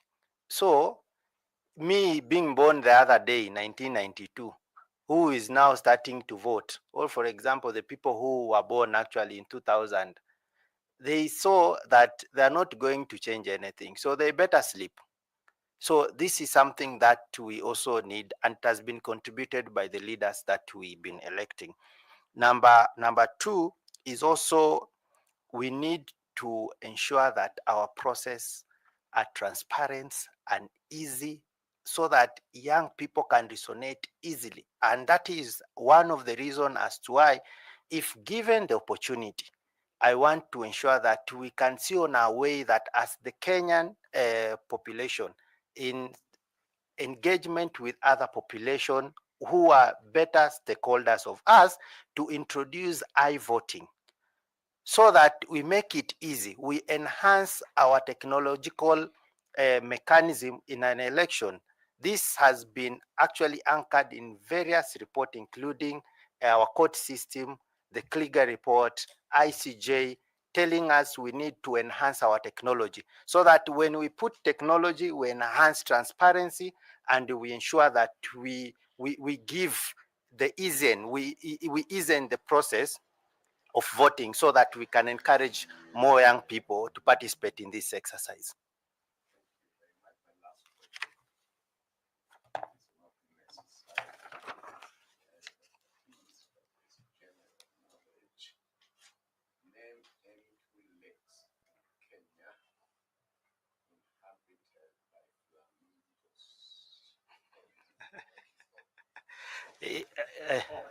Sorry.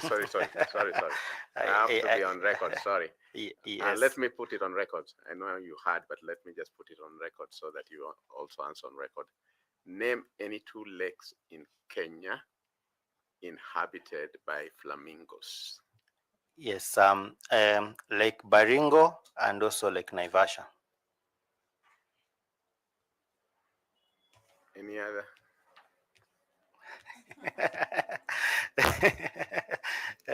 Okay, thank you. Thank you.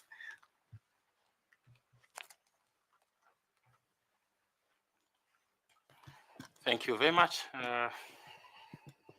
Mr. Mwita. Thank you for helping us finish this interview on a high note. Thank you. You are actually the last candidate. You may not have known that. And we want to appreciate you for preparing for the interview and representing the young generation well in this interview. Thank you. I don't know if you have any comment that you'd like to make or any question. Thank you, Chair, and the distinguished panel. I take this particular moment to highly thank you and appreciate you first for shortlisting just a 32-year-old person to appear before you to discuss the stability of my membership, my position to serve as a member of this particular commission. Number 2, I also want to give thanks on behalf of all the candidates, being now the last born, who appeared before you, that we don't take and we didn't take this particular moment for granted. It is an honor and we highly appreciate. What I can only say that I'm only praying for you to give Kenyans the people who can serve this republic in honor so that we can have a prosperous nation. May God bless you all. Asante na shukran. Kama utarudi Kehanja usalimie watu. Asante cha. Baraka. Vyeti vyako viko pale mlangoni na ndugu ambaye alikuleta. Asante. I can see we had a few members in the gallery. I suspect this are part of the youth battalion. Congratulations and thank you for coming to be part of this process. Asante. Asante. Thank you.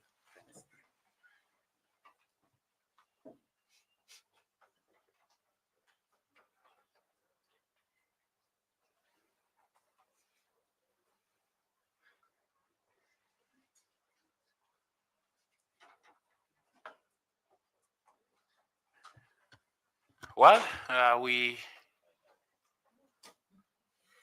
can say hooray, or what do we say? Okay, fine. Alhamdulillah. Alhamdulillah, yes. We thank God for the process. Okay, I don't know whether we should break to come and finish this. This media might want us to say something, so I don't know.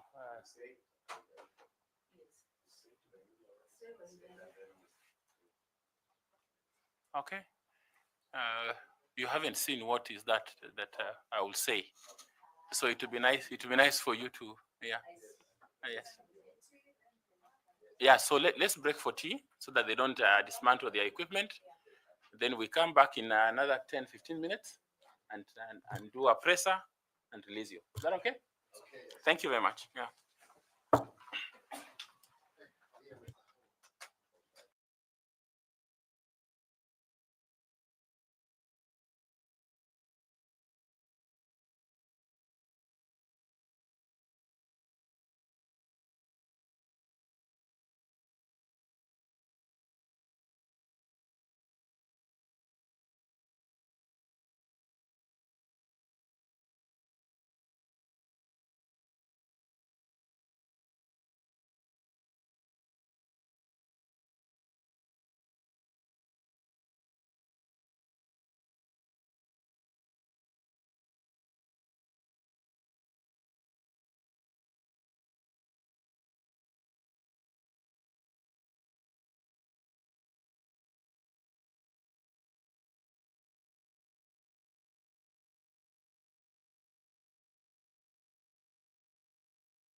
No, I want yes from this side. Oh, okay. See, I can also. At least I have this one. Are you okay?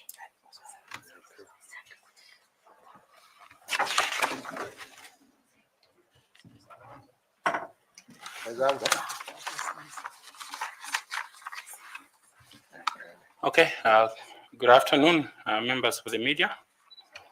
As you're aware, on the 14th of March 2025, the selection panel published a list of 11 applicants who were shortlisted for the position of chairperson of the Iebc and 105 applicants who were shortlisted for the position of member of the Iebc.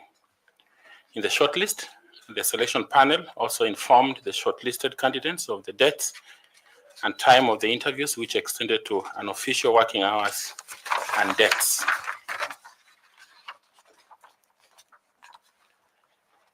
It's important to note that on the 25th, further, the selection panel further reviewed the long list and deemed it necessary to update the shortlist to 111 candidates.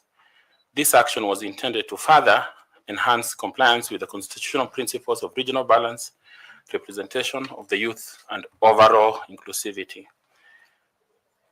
The selection panel also adjusted the dates and times for the interviews so that they could be conducted as far as is possible within the public and official working hours. The selection panel subsequently conducted the interviews of the 11 applicants shortlisted for the position of chairperson from the 24th March 2025 and concluded the interviews of the 11 applicants on the 26th of March. The interviews of the position of member of the Iebc commenced on the 27th March 2025 and have concluded today, Friday, the 25th of April 2025. Out of the 111 candidates shortlisted for member position, 107 candidates presented themselves for interviews, with 4 candidates opting out for personal reasons. Notably, throughout the process, the panel has ensured that the recruitment process complies with the constitutional and statutory requirements. With the interviews now completed, the selection panel is retreating to conclude the selection process as envisioned under the first schedule of Iebc Act, Cap 7. We wish to most profoundly thank the people of Kenya and the media for the engagement and the feedback so far on the selection process. The media has enabled people of Kenya to follow and engage with the process, and we remain grateful and thankful to you. Additionally, the selection panel has been live streaming the proceedings live on our YouTube channel. We wish to reassure the people of Kenya of our commitment in conducting the selection exercise in an impartial, fair, and transparent manner and in accordance with the Constitution and relevant statutes. We thank you. God bless you, God bless Kenya, and God bless the process. Signed today here at the College of Insurance at the Edge Conference Center. Thank you very much. Yeah, just one quick question. Yeah. Just wanted to know, when do we expect the final outcome? And then the second question, in case... What's your name, please? Kenna Cloud People Daily. Okay. Kenna. The second question, after all this, what is expected is the best. If, in case the person who comes out and does as per the law, you will deserve a part. In case that person becomes a failure, you deserve criticism. Okay, any other question? Chair, my name is Melita Oletenges for Citizen TV. I have 3 questions. The first question, there has been a cloud hanging in terms of a trust deficit in the selection panel, particularly in regards to the 6 names that were added or rather sneaked in after the initial shortlist was already announced. How do you respond to that? The other question is that there are already names going around on social media for people who are said have been already reported to the president. Do you want to clear the air in regards to this? And then lastly, there have been lobby groups that have already challenged the the ongoing process, or rather the process that has ended today, how do you respond to what they are saying that this has been skewed to favor different political quarters? Okay, any last question? Okay, thank you. In terms of timelines, we were given 90 days by the Act of Parliament. The 90 days expires this Sunday, and so we sought to add some more days, and the Parliament graciously gave us 14 more days, which end on 11th of May. And so by 11th of May, we will have given the names to the President, and the President then will forward the names in accordance to the law.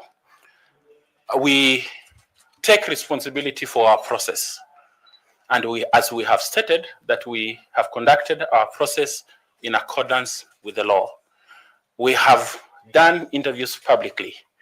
You and us have evaluated the candidates that have come before us, and using that evaluation, the panel will take due diligence in accordance with the Constitution, which requires that we bring people that are competent with regional representation, gender representation, and inclusion matters.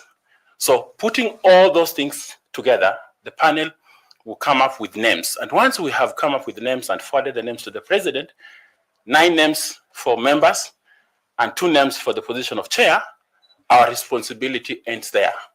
The names that the President chooses, 1 for chair and 6 for members of the commission, as they are approved by Parliament, they shall become commissioners, and their conduct and their action starts there. They take responsibility of their actions. Whether they do good or do wrong to Kenyans and to the process, it cannot be the responsibility of this panel. We only had a selection to make from 1,350 candidates that had applied. We could not have gone outside there and shift and bring in other people that had not applied. And so our responsibility ends with this process. Melita, about 6 names, I've spoken to the 6 names. 6 names were not sneaked in. It is our role and responsibility as a selection panel to shortlist. It's not the role of media, it's not the role of anybody else. So the panel exercised its duty and its responsibility to shortlist 105 names. And upon considerations, we also included 6 names, and it was not a sneak in. We published the names so that you could know that we had published the names. We had a duty to do so, and we have done our duty as it were.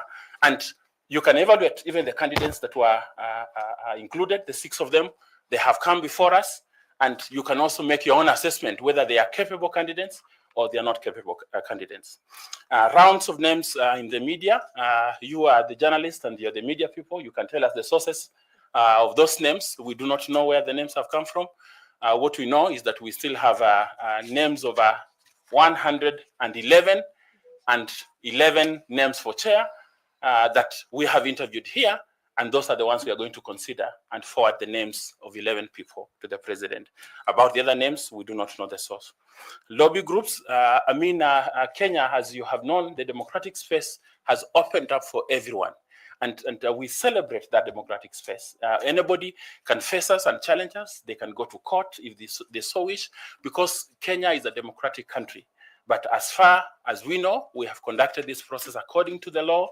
We have paid serious fidelity to the requirements of law. And this panel here has a serious advocates of the High Court, members of law society of high repute, and members that are professional, people of high integrity, and we have all conducted this process in the open.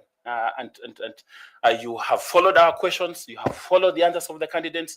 You can also follow on the names that we will eventually give to the President to pick his selection of 7 names and forward to the Parliament. I think that's all that I would like to say, and I want to thank you for engaging us. Yes. Who? Okumu. Mm-hmm. There have been talks in the public domain requesting that you publish the performance of the candidates. It is the documents are ours and the process is ours. What is required in law is for us to present 11 names to the President, and that's what we will do in terms of reference. If somebody wants to get privileged information, they know how to access that information. They can be able to ask us, but not through the media. Thank you very much. Asanteni. Thank you.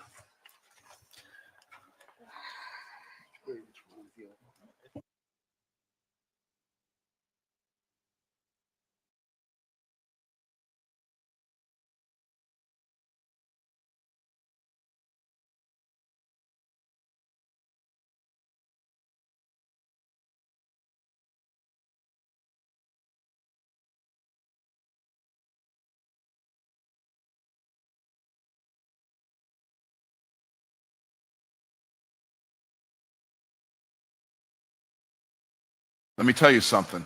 1 week from now, you can be a completely different person. 1 week from now, people who knew you yesterday will look at you and say, "What happened to you?"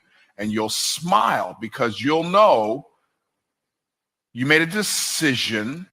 Most people think transformation takes years. They say, "I need more time." No, you don't need more time. You need more intensity. You need to move with urgency. You need to stop waiting for permission and start demanding results from yourself. Success is not for the lazy. It is not for the excuse makers. It is not for the people who live in the land of someday. Success bows to those who have already decided they are worthy of it. So how do you become unrecognizable in 1 week? Here's the formula. Your mind is the command center of your life. Every action you take, every decision you make, and every result you experience is a direct reflection of the thoughts you allow to take root in your mind. If you want to change your life, you must first change the way you think. Most people live their entire lives in mental slavery, trapped by the limitations they have accepted as truth. They tell themselves they aren't smart enough, talented enough, or worthy enough to achieve success, and as a result, they never even try. But here's the truth. Your thoughts create your reality. If you want to transform your life in 1 week, you must first take absolute control of the one thing that controls everything, your mindset. The reason most people stay stuck is that they never challenge the way they think. They assume that just because they've believed something for years, it must be true. But what if it's not? What if everything you've been telling yourself about who you are and what you're capable of is a lie? What if the only reason you haven't achieved more is that you haven't demanded more from yourself? The greatest battle you will ever fight is not against the world, it's against your own mind. You must break free from the prison of your own limitations, or you will spend the rest of your life living beneath your potential. Your subconscious mind does not care whether the thoughts you feed it are positive or negative. It simply accepts whatever you give it and turns it into reality. If you constantly tell yourself that you're not good enough, not worthy enough, or not capable enough, your mind will take those statements as commands and ensure that you live according to them. But the same rule applies in the other direction. If you start feeding your mind with empowering, unstoppable, and unshakable beliefs, your life will begin to reflect those thoughts. The moment you decide to dominate your mindset is the moment you take back control of your destiny. Your thoughts are not random, they are programmed. Everything you've been exposed to, your environment, your upbringing, your experiences has shaped the way you think. If you grew up around people who struggled financially, you were probably programmed to believe that money is scarce and hard to earn. If you were surrounded by people who settled for mediocrity, you may have been programmed to believe that success is reserved for the lucky few. But the good news is, just as you were programmed to think small, you can reprogram yourself to think big. You can train your mind to expect success, wealth, and abundance instead of fear, doubt, and lack. Reprogramming your mind requires two things: intentionality and repetition. You cannot allow just any thought to take up space in your mind. You must become the guardian of your mental environment, allowing only those thoughts that serve your highest purpose. Every single day, you must feed your mind with powerful, success-driven thoughts until they become your default way of thinking. Affirmations, visualization, and surrounding yourself with the right influences are not just motivational gimmicks. They are tools for rewiring your subconscious to align with the life you want to create. The problem with most people is that they live life on autopilot, allowing their minds to be filled with whatever the world throws at them. They consume negativity from the news, absorb doubts from the people around them, and replay their past failures over and over again. Then they wonder why they feel stuck, why they lack confidence, and why success seems so far away. But the moment you make the decision to take control of your mindset, everything changes. Instead of letting negativity dictate your thoughts, you begin to consciously choose what you allow into your mind. You replace fear with faith, excuses with action, and limitations with possibilities. Fear is one of the biggest mental barriers that keep people from reaching their potential. But here's something most people don't realize. Fear is just a thought. It's nothing more than a story you tell yourself about what could go wrong. And just like any story, it can be rewritten. The next time fear creeps into your mind, don't let it take control. Challenge it. Ask yourself, is this fear real? Or is it just a mental illusion? More often than not, you'll realize that the thing you're afraid of isn't nearly as powerful as you thought. The moment you learn to master your fear, you become unstoppable. Excuses are another form of mental poison that must be eliminated. Every time you make an excuse, you reinforce a belief that you are powerless. You tell yourself that you don't have enough time, enough resources, or enough experience to succeed. And so you stay exactly where you are. But successful people don't entertain excuses. They understand that the only thing standing between them and their goals is the story they tell themselves about why they can't achieve them. When you stop making excuses and start taking responsibility, you take back control of your life. Your mind responds to the level of expectation you set for yourself. If you expect to struggle, you will struggle. If you expect to fail, you will fail. But if you expect to win, if you truly believe that success is inevitable, you will start making decisions and taking actions that align with that belief. It's not about wishful thinking. It's about programming your mind for success so deeply that failure is no longer an option. The most successful people in the world don't hope for success. They expect it. And that expectation influences every thought, decision, and action they take. Your environment plays a major role in shaping your mindset. You cannot develop a powerful mind while surrounding yourself with weak-minded people. If you spend your time around complainers, doubters, and people who settle for less, their mindset will rub off on you. But when you surround yourself with people who think bigger, dream bigger, and operate at a higher level, you will naturally start to elevate your own mindset. Energy is contagious. You must protect yours at all costs. The fastest way to dominate your mindset is through discipline. You must train your mind the same way an athlete trains their body. You must consistently feed it with the right thoughts, eliminate distractions, and stay focused on your goals. You must develop mental toughness, the ability to keep going even when you don't feel like it.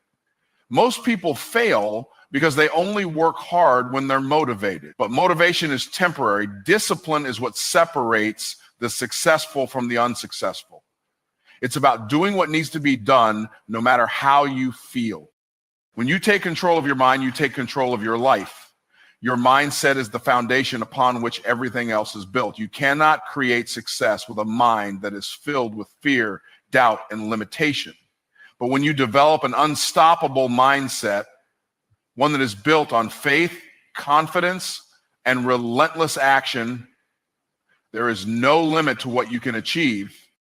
Most people operate at a fraction of their true potential They move slow, hesitate, and second guess themselves, waiting for the perfect moment to take action. But the truth is, success does not come to those who wait. It comes to those who execute with speed and intensity. If you want to change your life in 1 week, you must shift your actions into overdrive. That means making decisions quickly, following through without hesitation, and taking massive action every single day.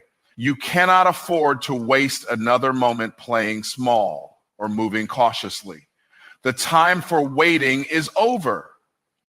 The reason most people never achieve real success is that they lack urgency. They treat their goals like optional tasks rather than non-negotiable priorities. They set a goal, make a plan, and then sit on it for weeks, months, or even years, waiting for the stars to align. But successful people move differently. They understand that speed is power. When they make a decision, they act on it immediately. They don't overanalyze. They don't wait for the right conditions, and they don't give themselves time to talk themselves out of it. They execute now and adjust as they go. The biggest mistake people make is believing they need to have everything figured out before they start. They tell themselves they need more information, more experience, or more resources before they can take action. But this is just a sophisticated form of procrastination. The truth is, action produces clarity. The only way to truly learn what works and what doesn't is by doing. When you take massive action, you gain experience, develop new skills, and create momentum. But when you hesitate, you stay stuck in the same place, watching others pass you by. There is a direct connection between the speed of your actions and the speed of your results. People who move slowly in life always wonder why success takes so long. But the reality is, success is not a matter of time, it's a matter of effort. If you take weak, half-hearted action, you will get weak, half-hearted results. But when you attack your goals with everything you've got, you will be shocked at how quickly things start to change. Most people don't have a results problem. They have an intensity problem. They move too slow, work too little, and expect too much. But success does not reward those who wait. It rewards those who move. Every single day, you must push yourself to operate at a higher level than you did the day before. You cannot afford to stay at the same pace and expect different results. Growth requires an increase in intensity. If you worked for 2 hours yesterday, work for 4 hours today. If you made 10 calls yesterday, make 20 today. If you took 1 step forward yesterday, take 5 today. The faster you move, the sooner you will separate yourself from the masses. While others are thinking, planning, and doubting, you will already be executing, winning, and achieving. Most people are controlled by their feelings. They only take action when they feel motivated, inspired, or confident. But if you rely on feelings, you will always be inconsistent. Winners do not wait to feel ready. They act whether they feel like it or not. They understand that discipline is more important than motivation. Motivation is temporary, but discipline is permanent. When you train yourself to take massive action regardless of how you feel, you become your actions must be driven by your commitment, not your emotions. One of the fastest ways to increase your intensity is to set aggressive deadlines. Most people give themselves way too much time to accomplish their goals, and as a result, they move at a slow and lazy pace. But when you shorten your deadlines and commit to getting things done faster, you force yourself to move with urgency. Instead of giving yourself 6 months to complete a project, commit to doing it in 6 weeks. Instead of taking a year to master a skill, commit to doing it in 90 days. When you put yourself under pressure, you unlock levels of focus and productivity that most people never experience. Your environment plays a major role in your ability to take massive action. If you are surrounded by people who move slow, think small, and make excuses, their energy will rub off on you. You must place yourself in an environment that forces you to level up. That means surrounding yourself with people who move fast, think big, and push you to operate at your highest level. Success is contagious, but so is mediocrity. If you want to increase your intensity, you must eliminate anything and anyone that slows you down. One of the biggest action killers is overthinking. People waste so much time analyzing, debating, and worrying about the possible outcomes that they never actually do anything. But overthinking is just another form of fear. It keeps you stuck in your head instead of moving in the real world. The fastest way to break out of this cycle is to adopt a bias for action. Instead of thinking about what you need to do, just start doing it. Instead of planning every tiny detail, take the first step and figure out the rest along the way. Success is built on movement, not perfection. Taking massive action does not mean working hard for one day and then slowing down. It requires sustained effort, consistency, and an unwavering commitment to execution. Most people start strong but fade quickly. They get excited, put in a burst of effort, and then return to their old habits as soon as the initial motivation wears off. But real success comes from relentless execution, day after day, week after week, year after year. If you want to separate yourself from the masses, you must be willing to outwork, outlast, and out-execute everyone around you. Another major key to shifting into overdrive is eliminating distractions. Every minute you spend scrolling on social media, watching TV, or engaging in meaningless conversations is a minute you could have spent building your future. You must become obsessed with progress. That means cutting out anything that does not move you closer to your goals. The world is full of distractions designed to steal your time and energy. But you must be ruthless in protecting your focus. Every moment you waste is a moment you will never get back. The difference between those who achieve massive success and those who remain average is the speed and intensity of their actions. The world does not reward potential, good ideas, or wishful thinking. It rewards those who move first, move fast, and move with purpose. If you want to change your life in 1 week, you must stop waiting, stop hesitating, and start executing at a level you never have before. Distraction is the silent killer of dreams. It sneaks into your life disguised as entertainment, comfort, or routine. And before you know it, years have passed and you are still in the same place. Most people are not struggling because they lack potential. They are struggling because they allow distractions to steal their time, energy, and focus. If you want to change your life in 1 week, you must take control of your attention. You must recognize that every distraction is a trade-off. Every minute spent on meaningless activities is a minute taken away from building your future. Most people do not realize how much time they waste. They think they are busy, but they are busy doing things that do not move them forward. Scrolling through social media for hours, watching TV, engaging in gossip, and getting caught up in drama are all forms of self-sabotage. These distractions might feel harmless in the moment, but over time, they add up to wasted potential. The harsh truth is that many people are not failing because they lack opportunities. They are failing because they are too distracted to seize them. If you are serious about transforming your life, you must eliminate anything that does not serve your goals. One of the biggest distractions in life is negative people.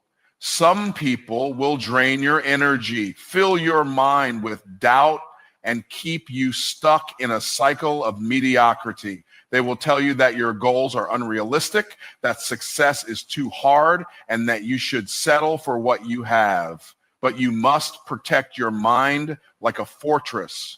If someone is not adding value to your life, they are subtracting from it. You cannot afford to let the wrong influences shape your mindset. Surround yourself with people who inspire you, challenge you, and push you to be better. Technology is another major distraction that robs people of their focus. Social media, emails, notifications, and endless online content are designed to keep you addicted. Companies spend billions of dollars studying how to capture your attention and keep you hooked. And if you are not careful, you will fall into the trap of consuming instead of creating, watching instead of doing. You must take back control of your mind, set limits on social media, turn off unnecessary notifications, and use technology as a tool for growth rather than a source of distraction. Most people are addicted to comfort, and comfort is one of the biggest distractions from success. They seek entertainment over education, pleasure over progress, and relaxation over results. But success requires sacrifice. You cannot have a life of luxury without first putting in the work. If you spend more time seeking comfort than you do chasing excellence, you will always be stuck in the same place. It is time to get uncomfortable. It is time to cut out the mindless entertainment and replace it with activities that build your future. To eliminate distractions, you must become intentional with your time. Every minute of your day should have a purpose. If you do not control your schedule, the world will control it for you. Plan your day the night before. Set clear priorities. Allocate specific time blocks for deep work, learning, and self-improvement. The most successful people in the world do not just find time for their goals, they make time. They structure their day with discipline and refuse to let distractions dictate their actions. When you remove distractions, you create space for value. You create space for learning, growth, and mastery. Instead of scrolling through social media, read books that expand your mind. Instead of binge watching TV shows, develop a skill that increases your income. Instead of engaging in pointless conversations, surround yourself with people who challenge you to think bigger. The key to transformation is not just about cutting things out. It is about replacing them with something better. Adding value to your life means becoming a person who is constantly growing. Most people stop learning the moment they finish school. They assume that education ends with a diploma, but real education begins when you decide to take control of your own development. Every day is an opportunity to get better.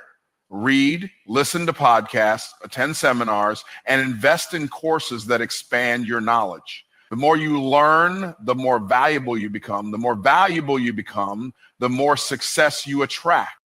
Adding value is not just about what you consume, it is also about what you create. Most people spend their lives as consumers, taking in information, entertainment, and products created by others.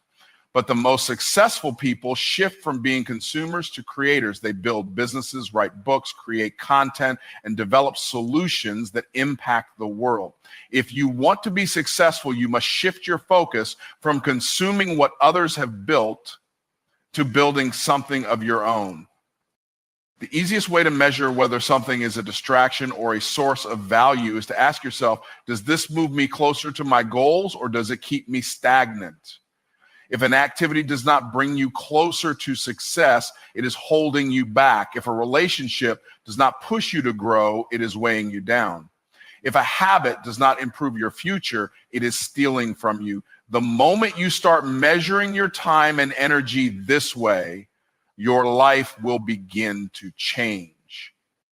Discipline is the key to eliminating distractions and adding value. It is easy to fall back into old habits, to waste time on meaningless activities, and to get comfortable with mediocrity. But discipline forces you to stay focused. It forces you to say no to the things that do not serve you and yes to the things that will elevate you.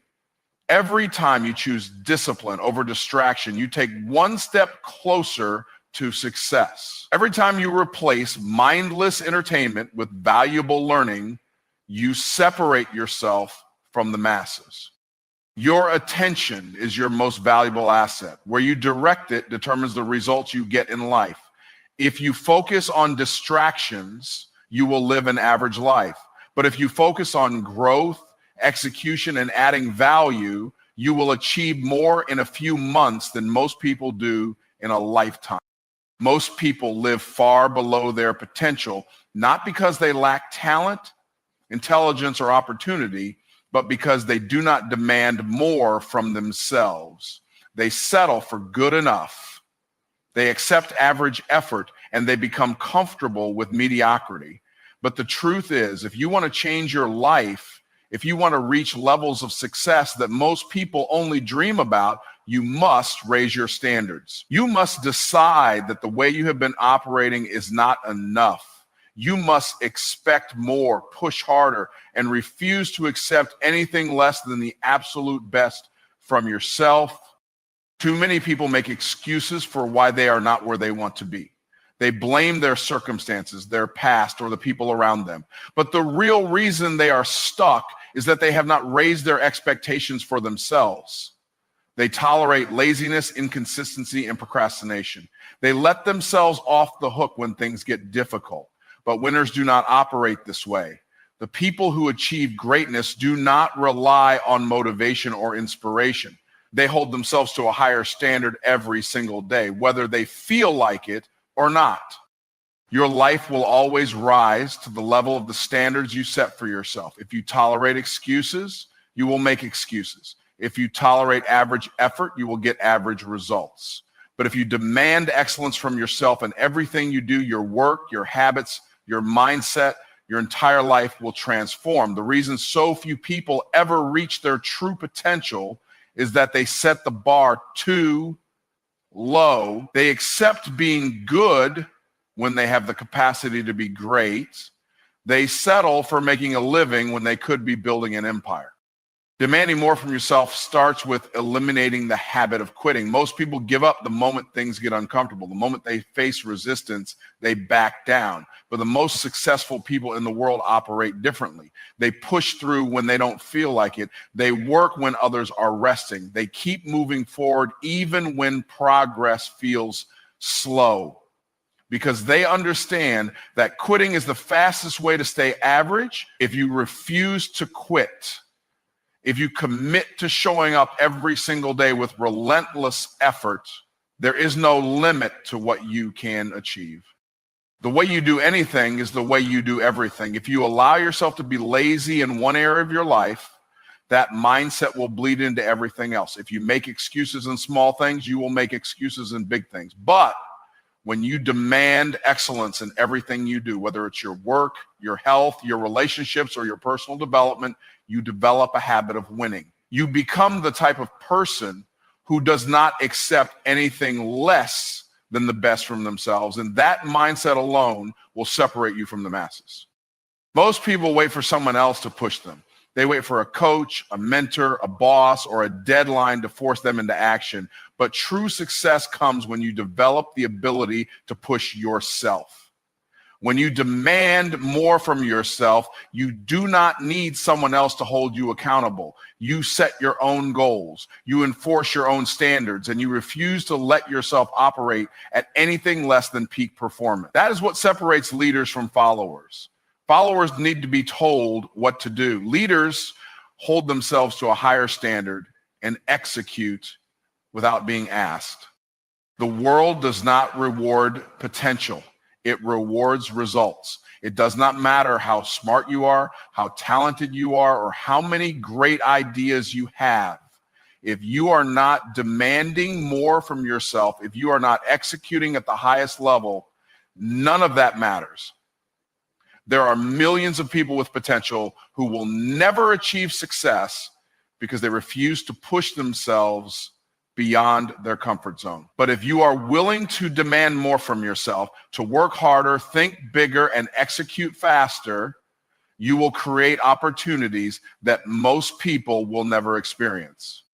Raising your standards means refusing to accept your own excuses. It means holding yourself accountable at a level that most people never will. It means waking up earlier, working longer, and doing what others won't so you can have what others can't.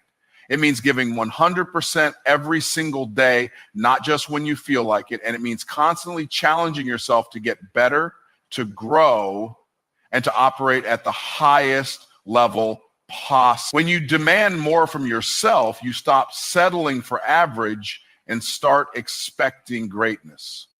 One of the biggest obstacles to demanding more from yourself is the fear of failure. Most people avoid pushing themselves because they are afraid they won't succeed.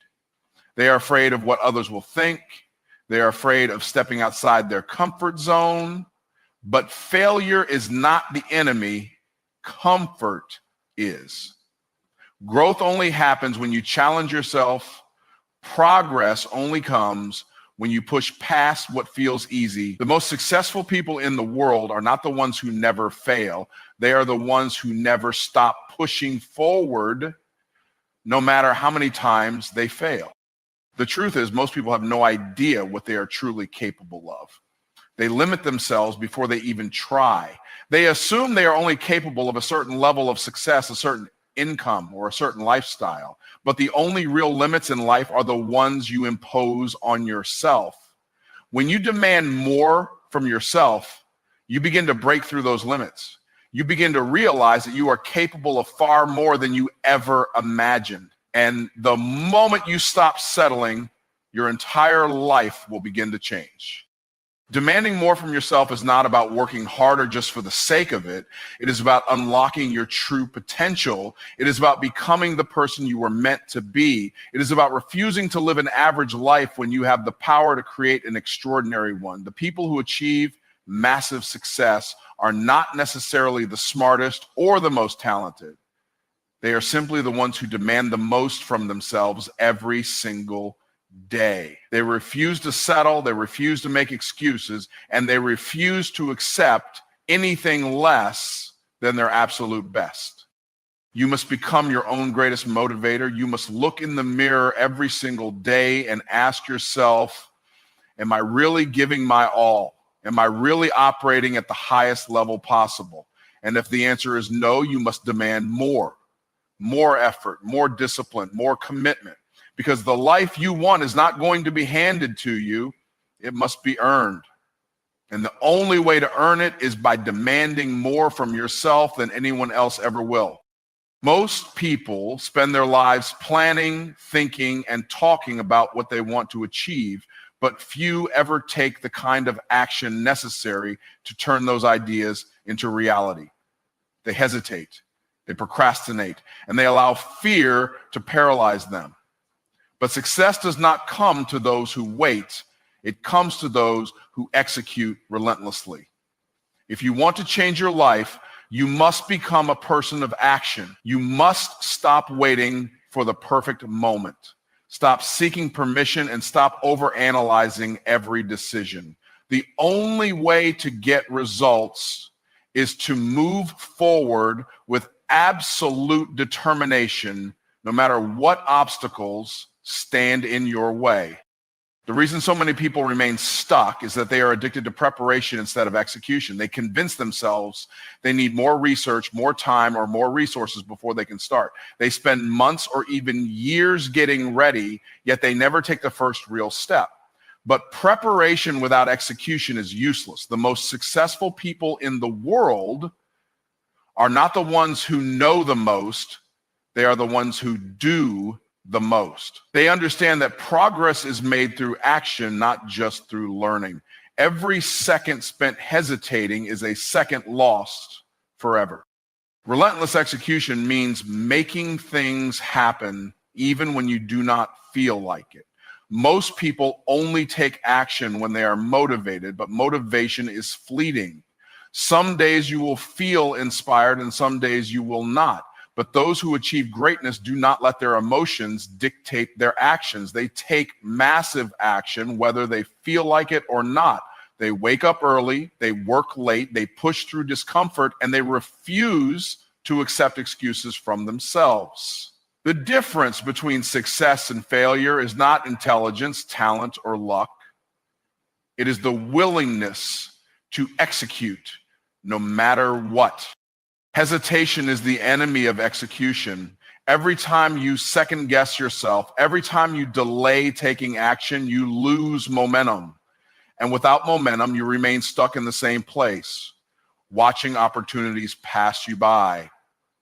Successful people understand that speed matters. When they see an opportunity, they move immediately. When they set a goal, They start working on it that same day. They do not wait for all the pieces to be in place. They take action first and figure out the details along the way. The faster you execute, the faster you get results. Most people are trapped in a cycle of inconsistency. They start something with excitement, but as soon as the initial motivation fades, they slow down or stop altogether. They make progress for a few days or weeks, then fall back into old habits. But real success comes from relentless execution, taking action every single day, no matter what. Winners do not stop when they are tired. They do not slow down when things get hard. They execute with the same intensity on day 100 as they did on day 1. This level of consistency is what separates the great from the average. Relentless execution requires an obsession with results. Most people focus on effort. They tell themselves they are working hard, but they do not measure whether their actions are actually producing results. But effort without results is wasted energy. The most successful people constantly evaluate what is working and what is not. They are not afraid to pivot, adjust, and refine their approach. They do not waste time on things that do not move them forward. They focus on high-impact activities that create real progress, and they execute them with absolute intensity. There is a simple truth that most people refuse to accept. No one is coming to save them. No one is going to hand them success. No one is going to force them to execute. If they want to achieve their goals, they must take full responsibility for making it happen. Relentless execution means refusing to wait for help, for validation, or for the right time. It means making the decision to take massive action regardless of external circumstances. Those who understand this truth rise to the top. Those who do not spend their lives waiting and wondering why success never comes. Distractions are the biggest enemy of relentless execution. The world is filled with things designed to steal your focus: social media, entertainment, meaningless conversations, and endless streams of information. Most people allow these distractions to control their time, and as a result, they never execute at the level necessary to succeed. If you are serious about executing relentlessly, you must eliminate anything that slows you down. You must create an environment where action is the only option, where every minute is spent moving forward, building, creating, and producing results. The most powerful thing about relentless execution is that it compounds over time. Each action builds on the last. Each day of disciplined execution brings you closer to your goals. Most people underestimate the power of consistent action. They think success is about one big move, one lucky break, or one major opportunity. But in reality, success is the result of thousands of small, consistent actions executed relentlessly over time. The people who achieve extraordinary results are simply those who refuse to stop executing day after day, year after year. One of the greatest advantages of executing relentlessly is that it builds unshakable confidence. Most people doubt themselves because they do not take enough action to prove to themselves what they are capable of. But when you execute relentlessly, doubt disappears. When you push yourself beyond what you thought was possible, when you work harder than you ever have before, you start to realize that you are capable of anything. Confidence is not something you wait for. It is something you earn through relentless execution. Most people fear failure, but those who execute relentlessly see failure differently. They understand that failure is not the opposite of success. It is part of success. Every time they take action, they either win or they learn.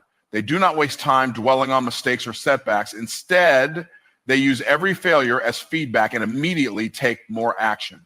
This mindset keeps them moving forward while others get stuck in fear and self-doubt. Relentless execution means you keep going no matter what, because you know that every failure brings you one step closer to your goal. The world belongs to those who take action. It does not belong to those who wait, those who hesitate, or those who make excuses. It belongs to those who move fast, execute with intensity, and refuse to stop until they have reached their goals. Most people never reach their full potential because they never develop the habit of relentless execution. But those who do, those who take massive action every single day, without excuses, without hesitation, without waiting, are the ones who rise to the top and create a life that others can only dream about. At the end of this week, you will either be in the same place telling the same tired story, or you will be unrecognizable, standing in a new reality you built with your own hands. The choice is yours. Your future is waiting. Now go get it.